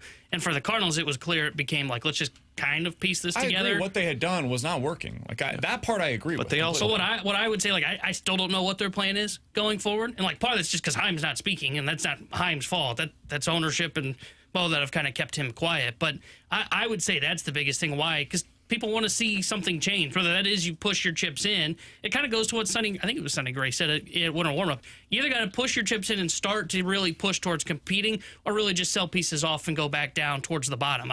Maybe not all the way down to the bottom. I think being in the middle is the worst spot in sports. And I mean, they bought at the deadline that we're talking about, and they finished, what, with the 5th overall pick? You don't like you think that deadline. I don't mind because they gave up nothing. Like they gave up their scraps. Sure, but you could have traded a piece that could have gotten you something better in return that makes your future better. But you still did it. You weren't limited. Like, you still did. But did you get less than what you could have gotten? For Helsley? Yeah. Sure, probably. You also got a year of control. Like, you got to find out what you could have been last year. And you got to find out what you could have been with him this year. And listen, it didn't work. They failed because they didn't win. But was the haul that they could have received last year for Helsley significantly better than the haul that they returned this year at the deadline? I have no idea, and will honestly never know. Could it have been better? Sure. But, like, look at the return that they got in Minnesota this year, for example, with the Duran deal. They got a pitcher who projects to be like maybe a number 3 starter at the big league level. Would that have really gotten Cardinals fans excited? Like, it helps you. But if he becomes what Michael McGreevy is right now, which is a win for the Cardinals organization and their development plan, does that change in any kind of meaningful way what the Cardinals are or will be? It doesn't, right? I don't think so. I think it would, to your question of would fans get excited, yes, because they're getting an unknown, but they're getting an unknown that's viewed as one of the top pitching prospects in baseball, so there's something to dream on.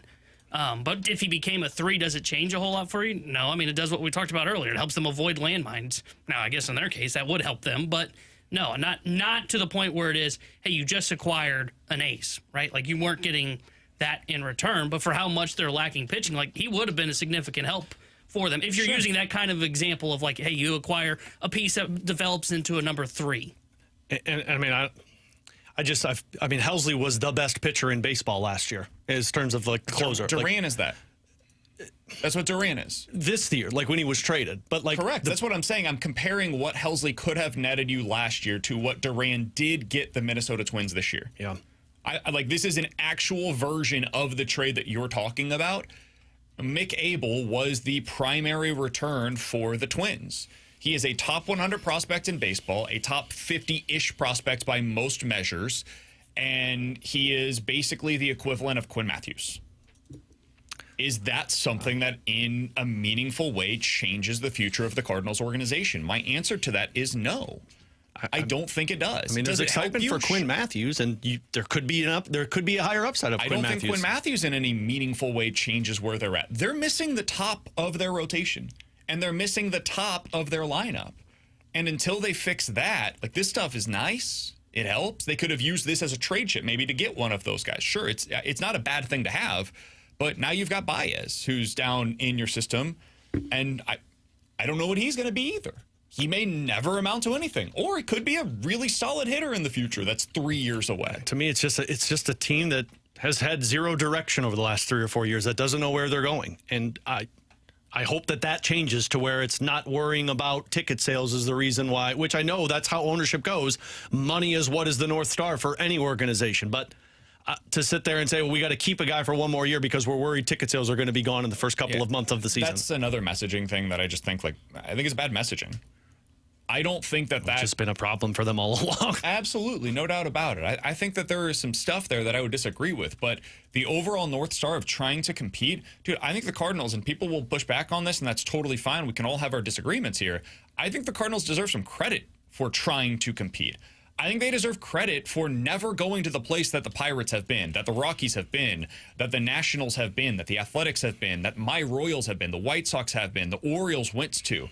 I hate the idea of tanking because I don't think it amounts to the amount of success that some people give it credit for. Dude, the teams that have done it and succeeded because of it, they also had the secondary part of it where they spent like crazy at the back end. Why are the Baltimore Orioles, why do they have that bump and then they went right back down? Because they forgot the spending part. Once you get the position players in place, dude, you better invest heavily on the side of the ball that you didn't invest in the draft. They didn't invest in pitching, and then they didn't spend on it, so now they're stuck in the same place that the Cardinals find themselves, and maybe worse. So the Astros, it worked because they tanked, they were horrific, and then they invested in a really significant way. Do you think the Cardinals would do that? I don't. So at least keep trying. Keep throwing yourself into the mix and see where this ends up. At least you're relevant right now. It also seems like a double-edged sword, though, because it's also what put you in this position with no end in sight. Of feeling like you can compete every year and going out and handing out contracts to guys. It's like, well, that wasn't very good. The same thing could have been true if they went the other way, and it's worse. It feels worse when you're in it because you suck and you get your teeth kicked in every single night. Getting shut up by the Rockies last night wasn't very fun. Yeah, you're 61-60. The Rockies are 31-88. I would rather be in the Cardinals' position right now. They suck than at a the lot Rockies. of things, though, like identifying talent, making actual moves, drafting. Hey, they nailed the Chris Bryant signing. Does he still play for them? Yeah. Jeff Chore coming up next.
Alongside Alex and T-Bone on BK. All right, the soccer community is coming out to get me. What'd you do, man? I said in the last segment, hey, St. Louis City SC, the soccer interest level in the city, not quite to the same degree as the Cardinals or the Blues.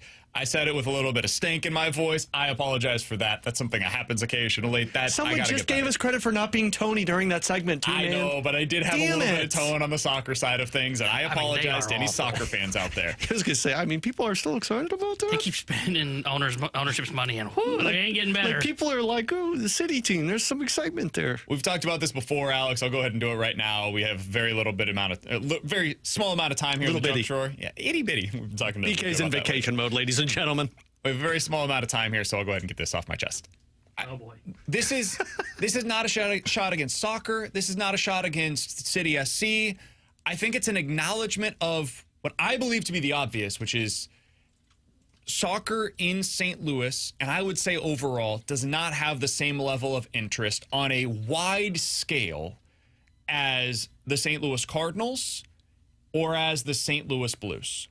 The same could be said of the Battlehawks. The same could be said of Illinois or Mizzou. Now, that doesn't mean what you are interested in does not matter. It simply means that here, when we are talking on the radio, we are trying to appeal to the greatest number of people that are listening in their cars, listening on their phones, watching on YouTube. That's how this specific industry operates. And so, if we have a podcast, me and T-Bone do a weekly podcast on the Cardinals. If you're a Cardinals fan, that is for you, right? And you can seek it out. If you're a Blues fan, Alex has a Blues podcast that he does. That if you're a Blues fan, you can seek that out. We have on our station as well over on YouTube, Bradford Bruns does a college football-centric podcast. If you're interested in college football, you can seek that out. Podcasts are out there in aplenty. Got the gridiron guys. For soccer. Well, they don't do it anymore. What the hell, guys? There are plenty of soccer podcasts out there. There are plenty of XFL, UFL podcasts that are out there for you guys. The Fast Lane has a weekly interview with the head coach right here on the station.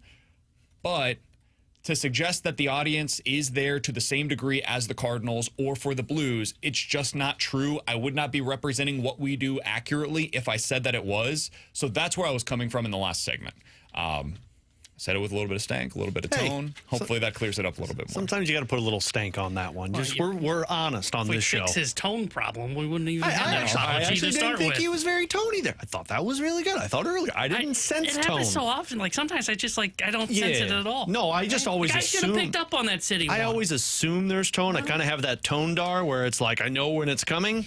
But I didn't get it that segment. Yeah, I did have a little bit of it, just really on the soccer thing. It doesn't bother you because you're not a huge soccer fan. But that's how you for those that are super into soccer, dare you? For those that are super into soccer, I'm sure that it bothered you a little bit. So I apologize. I'll be better. But that's the explanation on what I was trying to say there, which is, hey, if the Cardinals stink, there's not a ton to talk about because the interest level is not as high in city as it is with the Cardinals. Someone said BK's just trying to piss everyone off now, and then he pulls the Battlehawks in. What the hell, man? Hey, Taylor Swift fans, not all that important what she's announcing today. I'm kidding. No, I agree. I agree with that one. I don't care about your 12th album. That's fine, man. It's probably going to be the 11th or the 10th or the 9th. I will 100% watch that podcast with Travis. 100%. I'm not watching for Taylor Swift, though. She hasn't gone through a breakup yet. It can't be good. Amen to that. Aren't most of hers on breakups?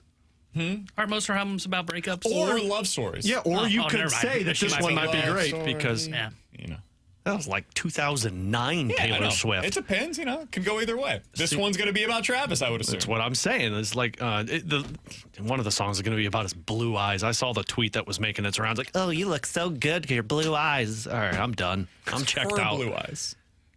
That's what I was saying. Blue eyes. His shirt matched her eyes. You just wrote the lyrics to the probably #1 song on that album. Alongside Alex and T-Bone, I'm BK. Coming up in about 15 minutes, we'll talk more about your Cardinals because they're the team that matters the most. I'm sorry. But next, where does the team stand on Walker and Gorman at this point? You'll want to hear this from John Mozeliak next year on BK and Ferrario.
Alongside Alex and T-Bone on BK, John Mozeliak, if you haven't heard, was on with TMA earlier today. Shout out to them. They programmed our show.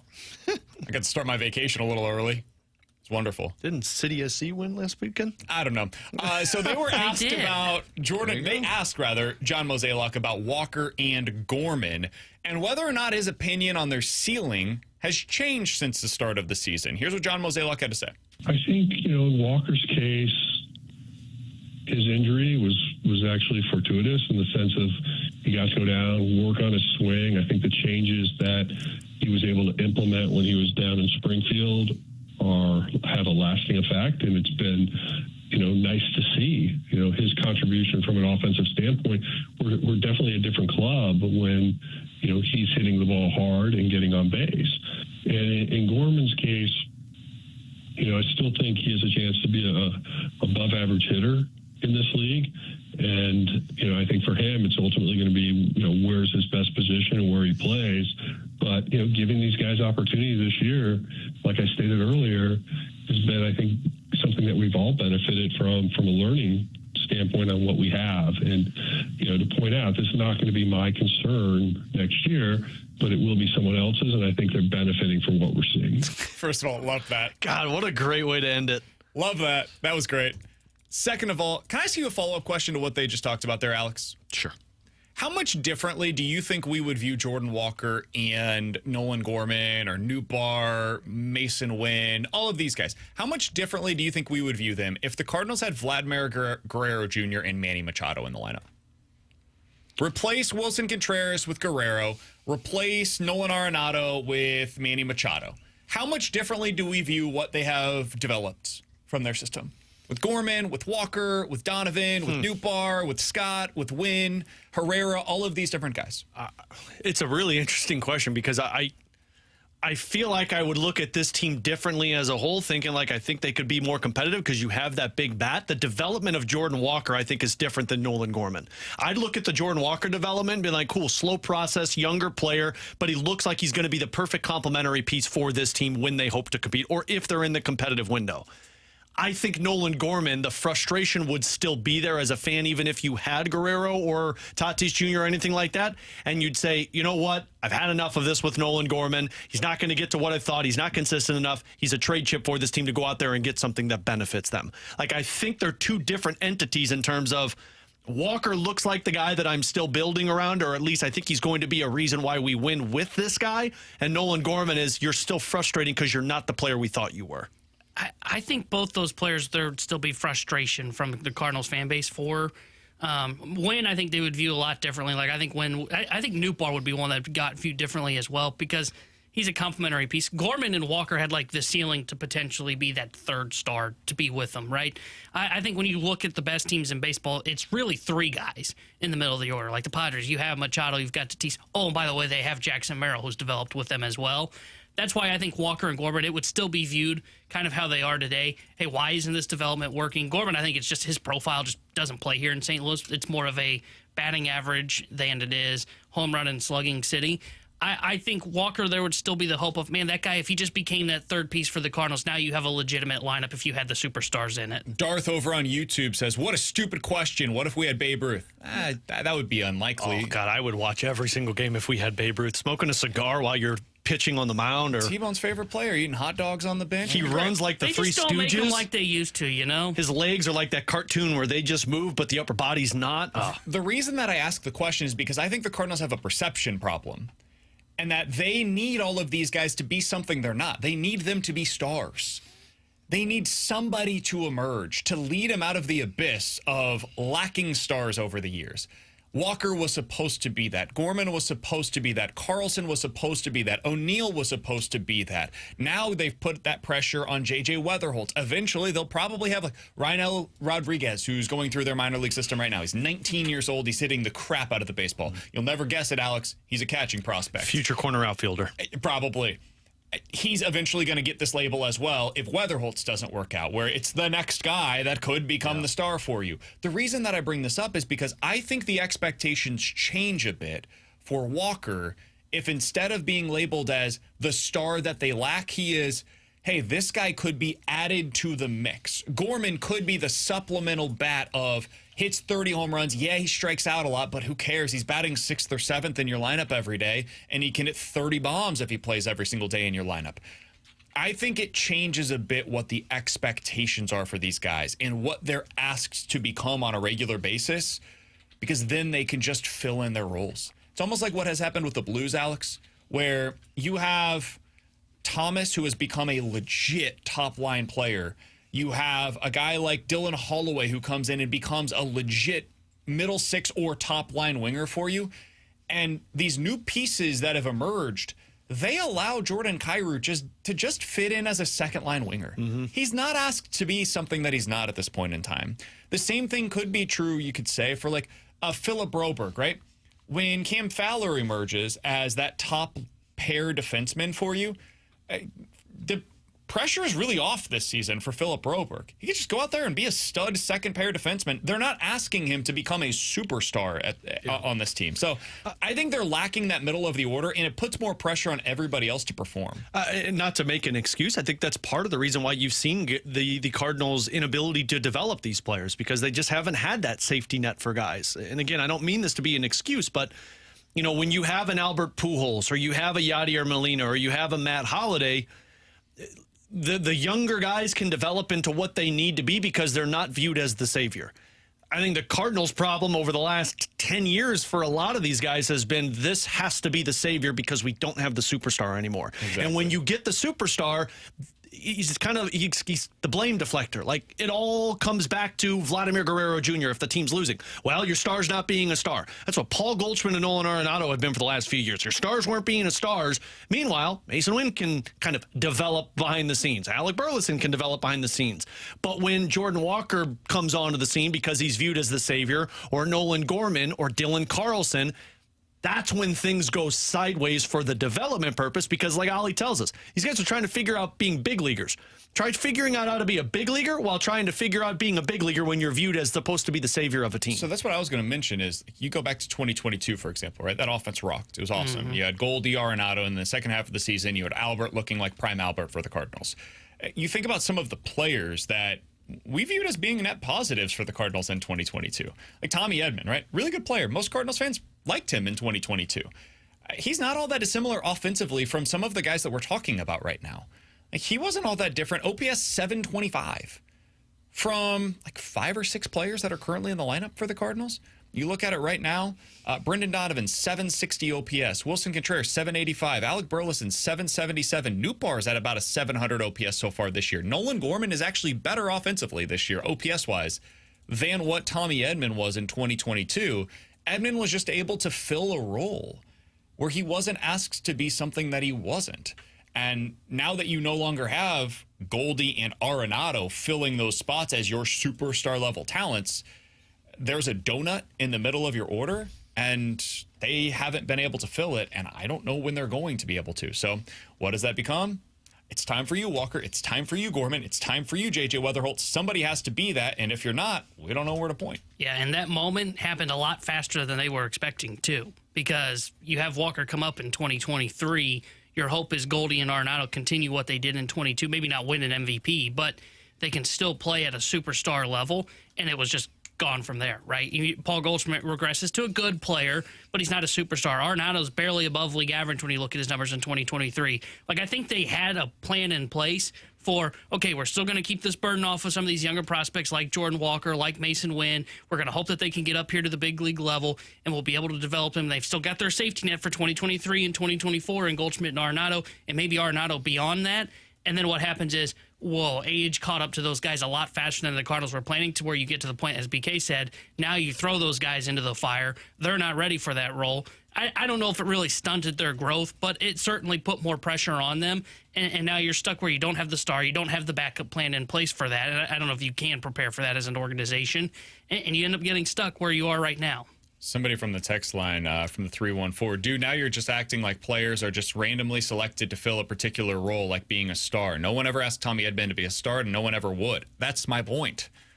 I don't think it's necessarily fair at this point to ask Gorman to be a star. I'm not sure that it's fair to ask J.J. Weatherholtz to be a superstar in Major League Baseball. No, it's not fair to ask him to be that. I don't know that he's going to be it. Like, maybe, But the fact that the expectations are such that right now, if he has anything less than an 800 OPS, I think it will be a disappointment. Dude, that's an incredibly high bar to clear that very few players clear. So he is almost being set up right now by fans, and I don't even know that the organization has necessarily placed this upon him. They have done that in the past with Walker, with Carlson, etc. I don't know that they've done that with Weatherholt this time around. The fact that we've arrived at that place, I think it's setting a young man up potentially for failure. All right, Alex, I've got a question for you because I finally got what I believe is a definitive answer on the draft lottery situation for the St. Louis Cardinals. Got it from two different people in the front office from the Cardinals earlier today. Okay.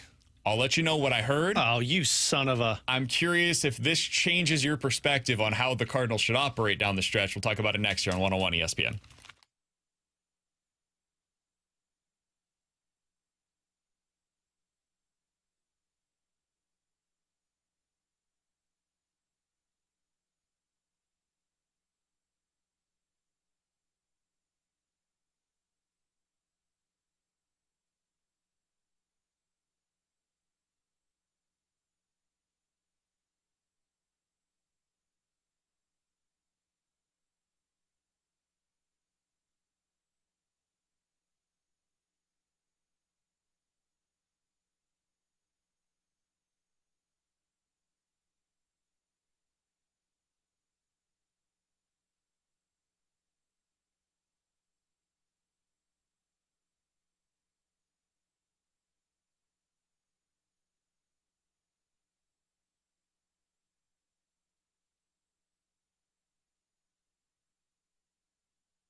All right, Alex. So if you go over to Tankathon, Please don't get me mad today. do you want me to continue here, or Should I check out? Oh, so apparently that means I'm getting mad today. Let's just be honest. Would it became Ferrario show if you didn't get mad? no? I actually handled a segment where we argued. He was amazing. Very well. Can we say this real quick? He was great. disappointed. Oh, I was upset. Yeah, okay. maybe I should get off my anxiety medicine or something like that. It's ruined, I thought Alex. you did. No, I did, and then I got back on it. School was a lot for me, so it's just a little back and forth, you know? All right. So, anyways, we'll get back on the couch at a later date. If you go over to Tankathon, on their website, it shows which teams are ineligible to win the lottery this year. So next to the Colorado Rockies, there's just a big red circle with a line through it, which means you cannot select higher than 10th in this year's draft. The same thing is true for the Nationals and the LA Angels. And the reason being is because in the latest CBA, they switched this up a little bit to where you can't get in the top 5. It's multiple years in a row, and there's different stipulations. It becomes very confusing when you get into the nitty-gritty of it on exactly who is or who isn't eligible to get into the top 9. The Cardinals also have that red circle next to their name.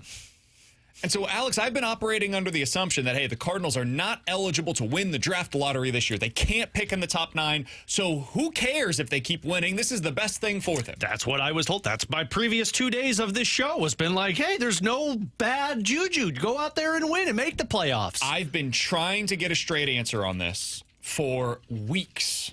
From people within the Cardinals organization, from people in the draft community, from everybody that I can possibly talk to. And I finally got today 2 different responses, both from people within the Cardinals front office. One that I'm pretty sure would know. got to get there faster because my On drum roll whether hurts. or not the Cardinals are eligible this year to win the draft lottery. The answer that I got from one was, kind of still up in the air, not totally sure, depends on the way that the rest of the regular season goes. And I was like, what? How does that make sense? How is that up in the air still? The other answer was, if we miss the playoffs, it would be a low odd chance of us winning the lottery, but we would be eligible. So does that mean that they could still move up in? It doesn't have to win the draft. You could move up to the top 5 of the draft. My understanding is that the Cardinals are eligible this year to select in the top 9. So that red circle that you see on next to them on Tankathon, I do not believe is correct. Again, this is based upon multiple conversations with people within the Cardinals organization. I'm not willing to say anything definitively about it at this point because we've seen what the last few weeks have been like trying to get answers on this. I just don't understand how that could be up in the air. Like, yes, you are. No, you're not. Understanding of this is that they can select in the top 9 this year. Does that change the way that you care about them winning or losing the rest of the way? Yes, you screwed this up. The front office did it right on July 31st. They traded the pieces away to make you bad, and then you went out there and you beat the Dodgers and you beat the Cubs. You screwed it up, man. You were supposed to get another top 5 pick potentially. Top 10. You're supposed to go in there. This was the rebuild. This was what Buster told us yesterday. It's going to get worse before it gets better. Guess what? When it gets worse, we get a higher draft pick and potentially another star. You screwed it up, man. That's really infuriating that they're going to probably finish like 12th or 13th in the draft, like 3 games out of the playoffs, but they're currently 16th. But the difference between them and let's see here, Arizona Diamondbacks is like 3 games. Man, you can't even be bad at tanking. Yeah. And the Diamondbacks are currently 9th.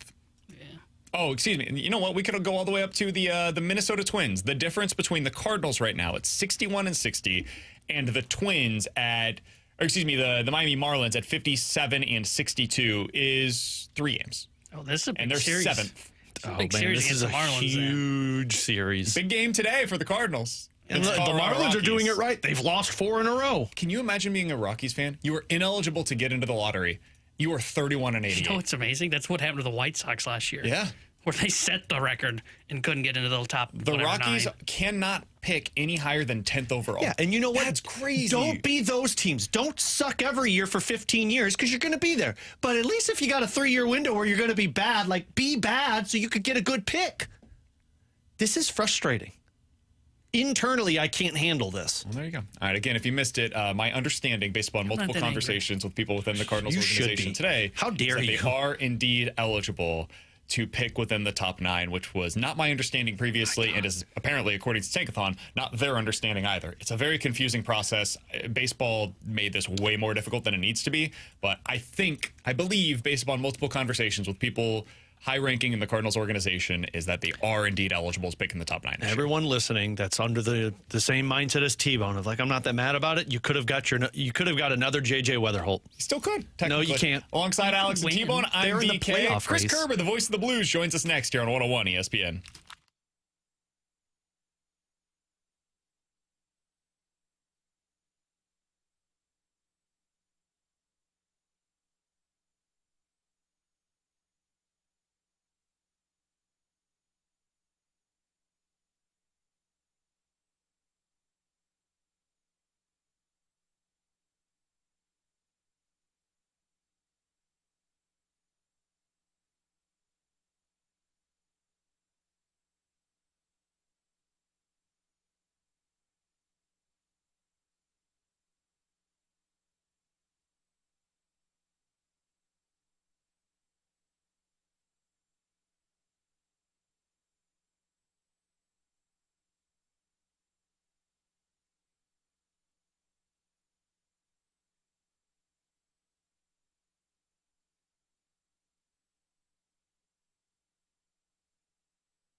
Hey, Chris Kerber with you here, and I want to tell you about my personal experience working with Classic Air Care. I had them come out to my house in the spring to do a maintenance check on the air conditioner.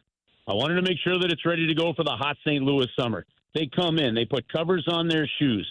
They go down, they check the unit out. They make sure they put a temperature gauge in one to make sure that the air blowing through at one point not only has the right temperature, but has the right force. And then they went to another outlet far another part of the house to make sure that the air force coming out was actually up to snuff as well, and the temperature variance was right.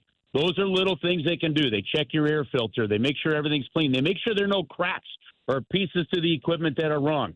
That's why throughout this summer my air conditioner's been working really well. That's why yours will do it as well. If you haven't had Classic Air Care come out, maybe you haven't had anybody come out and take a look at your unit in a while, have Classic Air Care do a maintenance check now. It'll still be ready to go for the rest of the summer. And if anything does break down, maybe you haven't done a maintenance check, call Classic Air Care. They can take care of you the way they took care of me. That's why they've got a 4.8 Google rating after thousands and thousands of reviews. It's Classic Air Care. They're local. They're here for you. They will take care of you. They've been making people comfortable since 1926.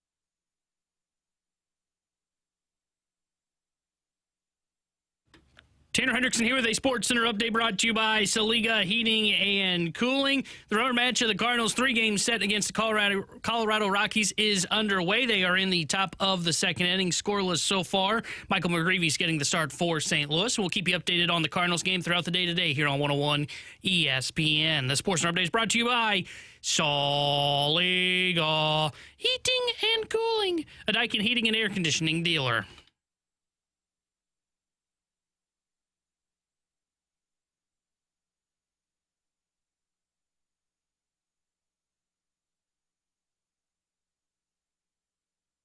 With Alex and T-Bone on BK, happy to go out to the Callier and Thompson hotline for our weekly interview with Chris Kerber, the voice of the Blues. He joins us every Wednesday here on BK and Ferrario. Curbs, appreciate the time as always. How you doing today? BK doing well. We've got a team leadership outing over here at Putt Shack, so good partners of the Blues, and a neat place to come if anybody hasn't been out here at the Foundry. The food is great. The miniature golf is fun, so we're having a good day. I need to up my putting game. So maybe I need to head over to the Putt Shack. Yeah, it'll probably pretty similar to the hazards that you see whenever you go on to your beautiful golf Every courses. time I go out and play 18, I see a windmill at the hole. So I'm like, what's going on with this? Ridge, the jacket that you're wearing right now. Yeah, this is where you can go to your Happy Gilmore happy place, Alex, and try and work on your game. Absolutely. Yeah, I usually result in my happy place turning out to be like when he takes the clown's nose off with the golf club and be like, "You're going to die, clown!" It's me, right? That this nose. Absolutely, it is every time. I don't know about you guys. Like, I watched Happy Gilmore 2 the other day. Now, my daughter loved it. I thought, really? It didn't sit with me. Did you like the original, Curbs? I did like the original, yes. Yeah. Did you love the original, or were you like, yeah, it's a good comedy? I thought the original was great, but remember when those two movies came out? You were either a Billy Madison fan or a Happy Gilmore fan. Yep. I liked Billy Madison more than I liked Happy Gilmore. I'm with you there. I loved Billy Madison is still one of my favorite Adam Sandler films. But, man, I actually thought Curbs at Happy Gilmore 2 was right on what I expected from Adam Sandler, just a ton of cameos and funny one-liners. And I thought they nailed it in the sense of that. That's exactly right. If you sat down to watch that movie expecting that, you were fine, and that's why I was fine with it. Yeah. But it didn't live up to the hype to me as a sequel, as some do. Then later on that day, I ended up watching Top Gun Maverick again. Now that's a sequel that, like, Top Gun Maverick has to rank up there with any great sequel of movies that have a good sequel, right? Like Empire Strikes Back to Star Wars, Godfather 2 to Godfather. Maverick lived up and did a great job for the franchise, without a doubt. All right, we're talking to Chris Kerber, voice of the Blues here on 101 ESPN. As you have come to expect, this is the way that our conversations go. We just kind of talk about whatever comes to mind. So here's my next question for you, Curbs. I'm heading out to Denver this weekend for a trip with our son, our 2-year-old. We're spending the rest of the weekend out there. What is your favorite trip in the NHL? When you get to go to any city, what would be at the top of your list? Geez, that's such a great question. Off-season. Okay, so you're on BK and Ferrari. Yeah, How you go on vacation? Yeah, you know what? I have always, and even from the time I was a kid, the city of Boston has spoken to me. So I love going to Boston. I would say trips that I really look forward to.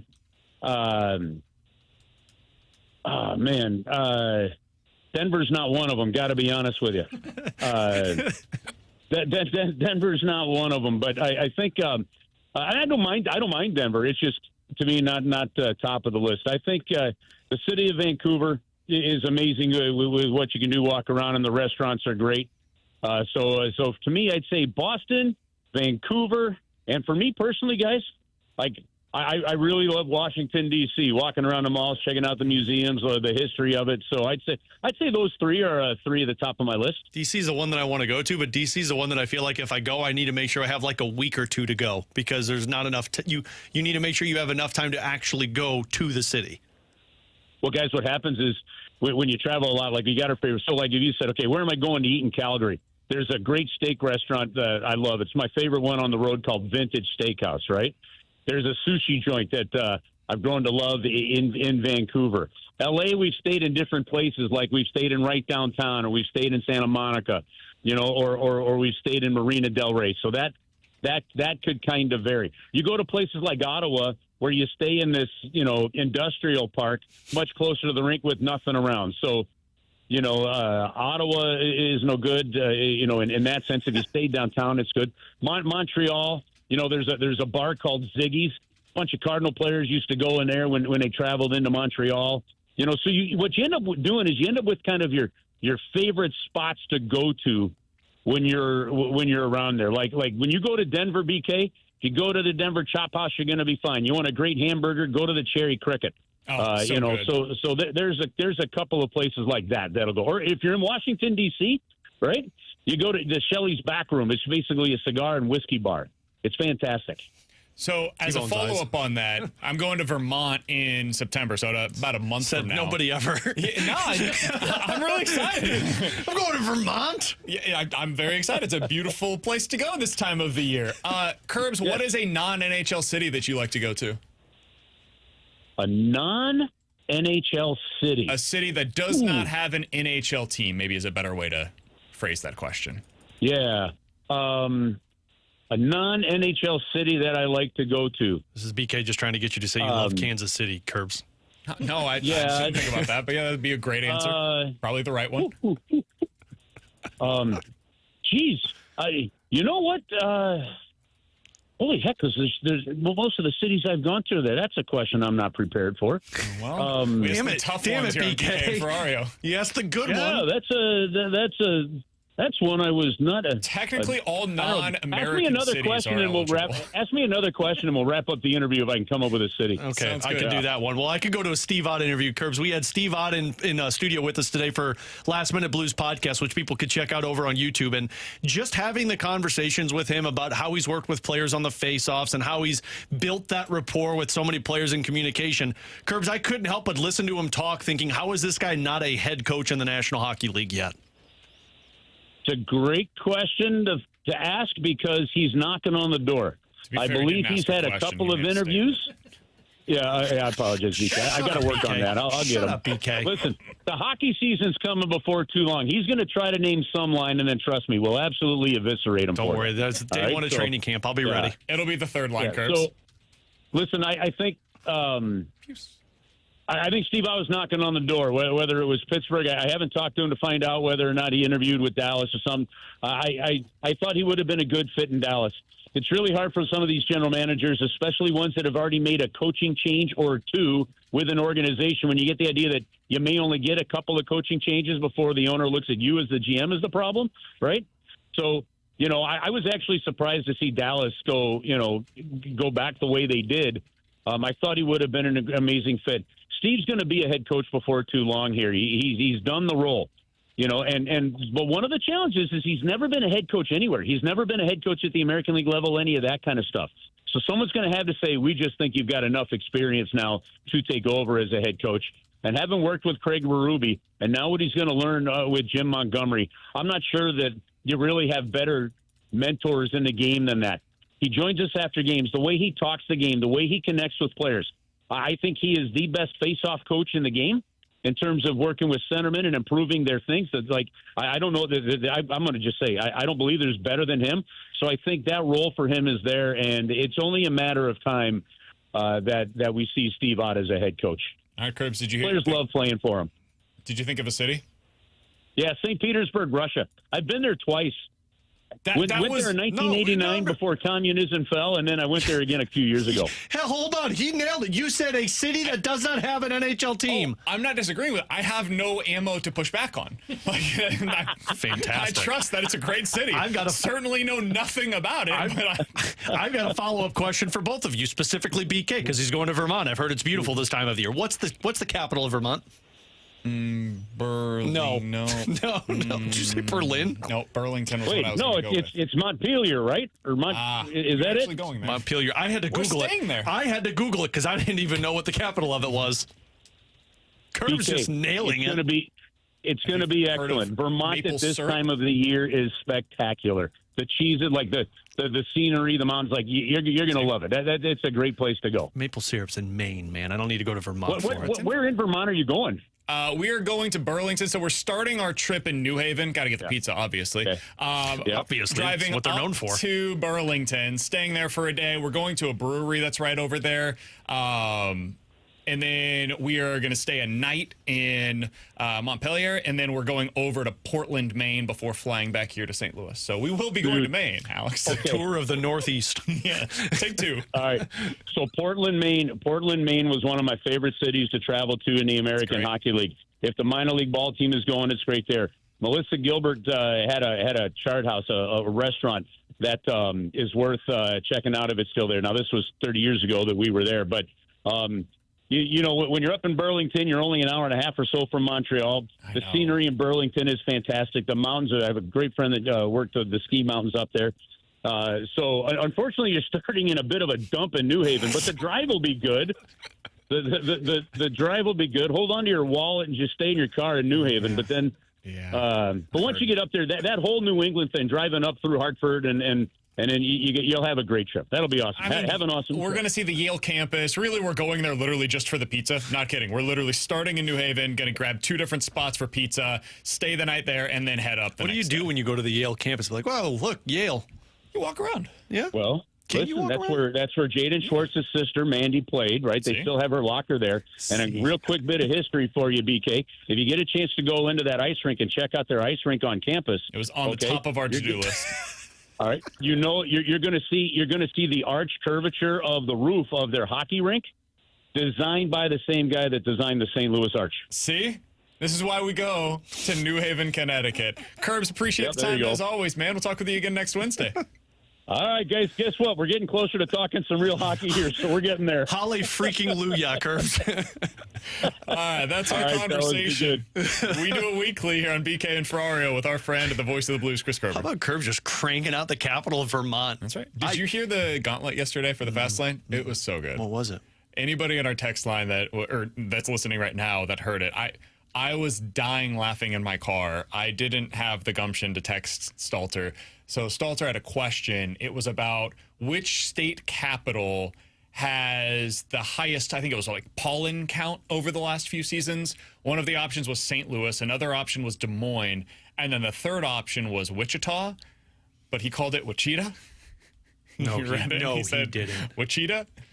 No. So the other person went with, Wichita. I can't remember which one they went with, but they went with one of the questions was like, which city is the state capital? They went with the city that is not a state capital, and I felt that, as I just mentioned with you, I was seeing and did not know the capital of Vermont. I forgot.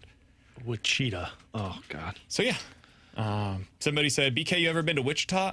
I have I've driven through Wichita. I have spent a zero amount of time in Wichita, and I think I'm better for it. I stayed a night in Wichita when I was doing Lindenwood broadcast for their football team. They went to Wichita, and I'm like, man, Wichita's boring. Yeah. Turned around and left the next day. Yep, there's not a whole lot that you do there. We used to drive every summer to Denver. My family's all from out there originally. So we'd go from Kansas City to Denver. We'd make the drive. It's like 10 hours straight across 70. It's the worst drive in America. The midway point is Hays, Kansas. So we used to stay in Hays, Kansas overnight to break up the drive as I was, 6 years old. Hays, Kansas. Yeah, it was the rough. heart of America, they say. That's right. He's Alex T-Bone. I'm BK. Coming up next, The Rewind here on 101 ESPN.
Alex, I have something to pass along. Another person within the Cardinals organization has said, not sure, but potentially ineligible to draft in the top 10 after having done so in 2 consecutive seasons. Will you stop bugging the Cardinals front office? It's very evident none of them know what's going on right now. To say that I'm getting conflicting responses would be an understatement. So I don't know. Maybe the Cardinals can pick in the top 10, or maybe they can't. I don't know if anybody truly knows. That's alarming, right? I don't know. Whatever. Should we text Manfred and ask, like, hey, Rob, do you know? I do what? Like, who would know this? Who has the answer? I thought Tankathon would know. I don't know.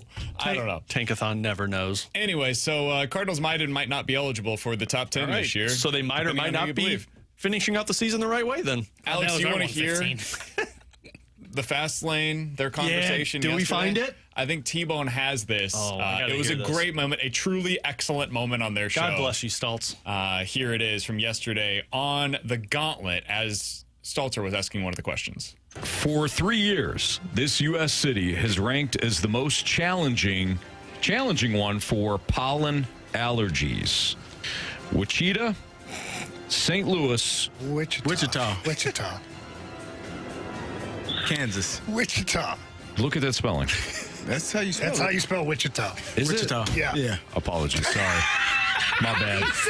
I looked at it. I'm like, it's got to be Wichita, but it's my fault. I'm an idiot. Look at that spelling. That's Wichita. My favorite. That is such a BK move to double down and be blame like, it. I'm not wrong. Well, when he Look said- at the way that this is spelled. Well, when he said, look at that spelling, like I assumed it was spelled like Witcheeta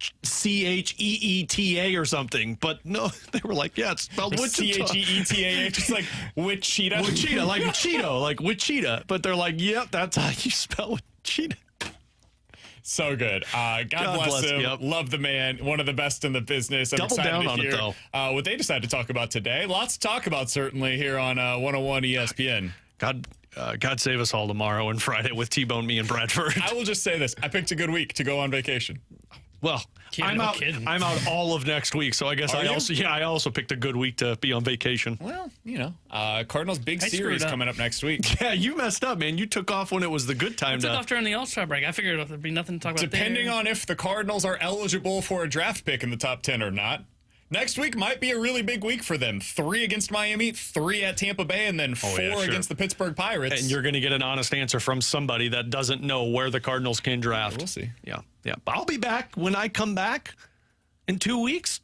Training camp's right around the corner, so we'll be in hockey mode. Cardinals up 2-0 in the middle of the third inning against the Colorado Rockies. I don't know if I should be excited or not. 1 for 1 with runners in scoring position. Should we be Pedro in the playoff Paez race? with the double.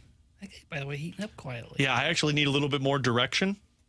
Should I be excited that they're up 2-0, or should I be upset that they're up 2-0? I truly do not know. Okay, well, we'll figure it out and have that as the open tomorrow. The Last Minute Blues podcast is up and available for you. It is an exclusive 35-minute interview with Blues assistant coach Steve Ott. It is really, really well done. It is worth your time. Check that out again. YouTube.com/101ESPN STL. There is also a new Spread Zone coming up later today. There is a new Redbird report, which will also be released. So if you want Cardinals, you want Blues, you want gambling content, it's all available for you on YouTube today. YouTube.com/101ESPN STL. If you want soccer content, unfortunately, that's not there for you. For Alex and T-Bone, I'm BK. They will talk to you guys tomorrow at 11 a.m. I'll be back on Monday at 11 a.m. Until then, the Fast Lane's got you next year on 101 ESPN.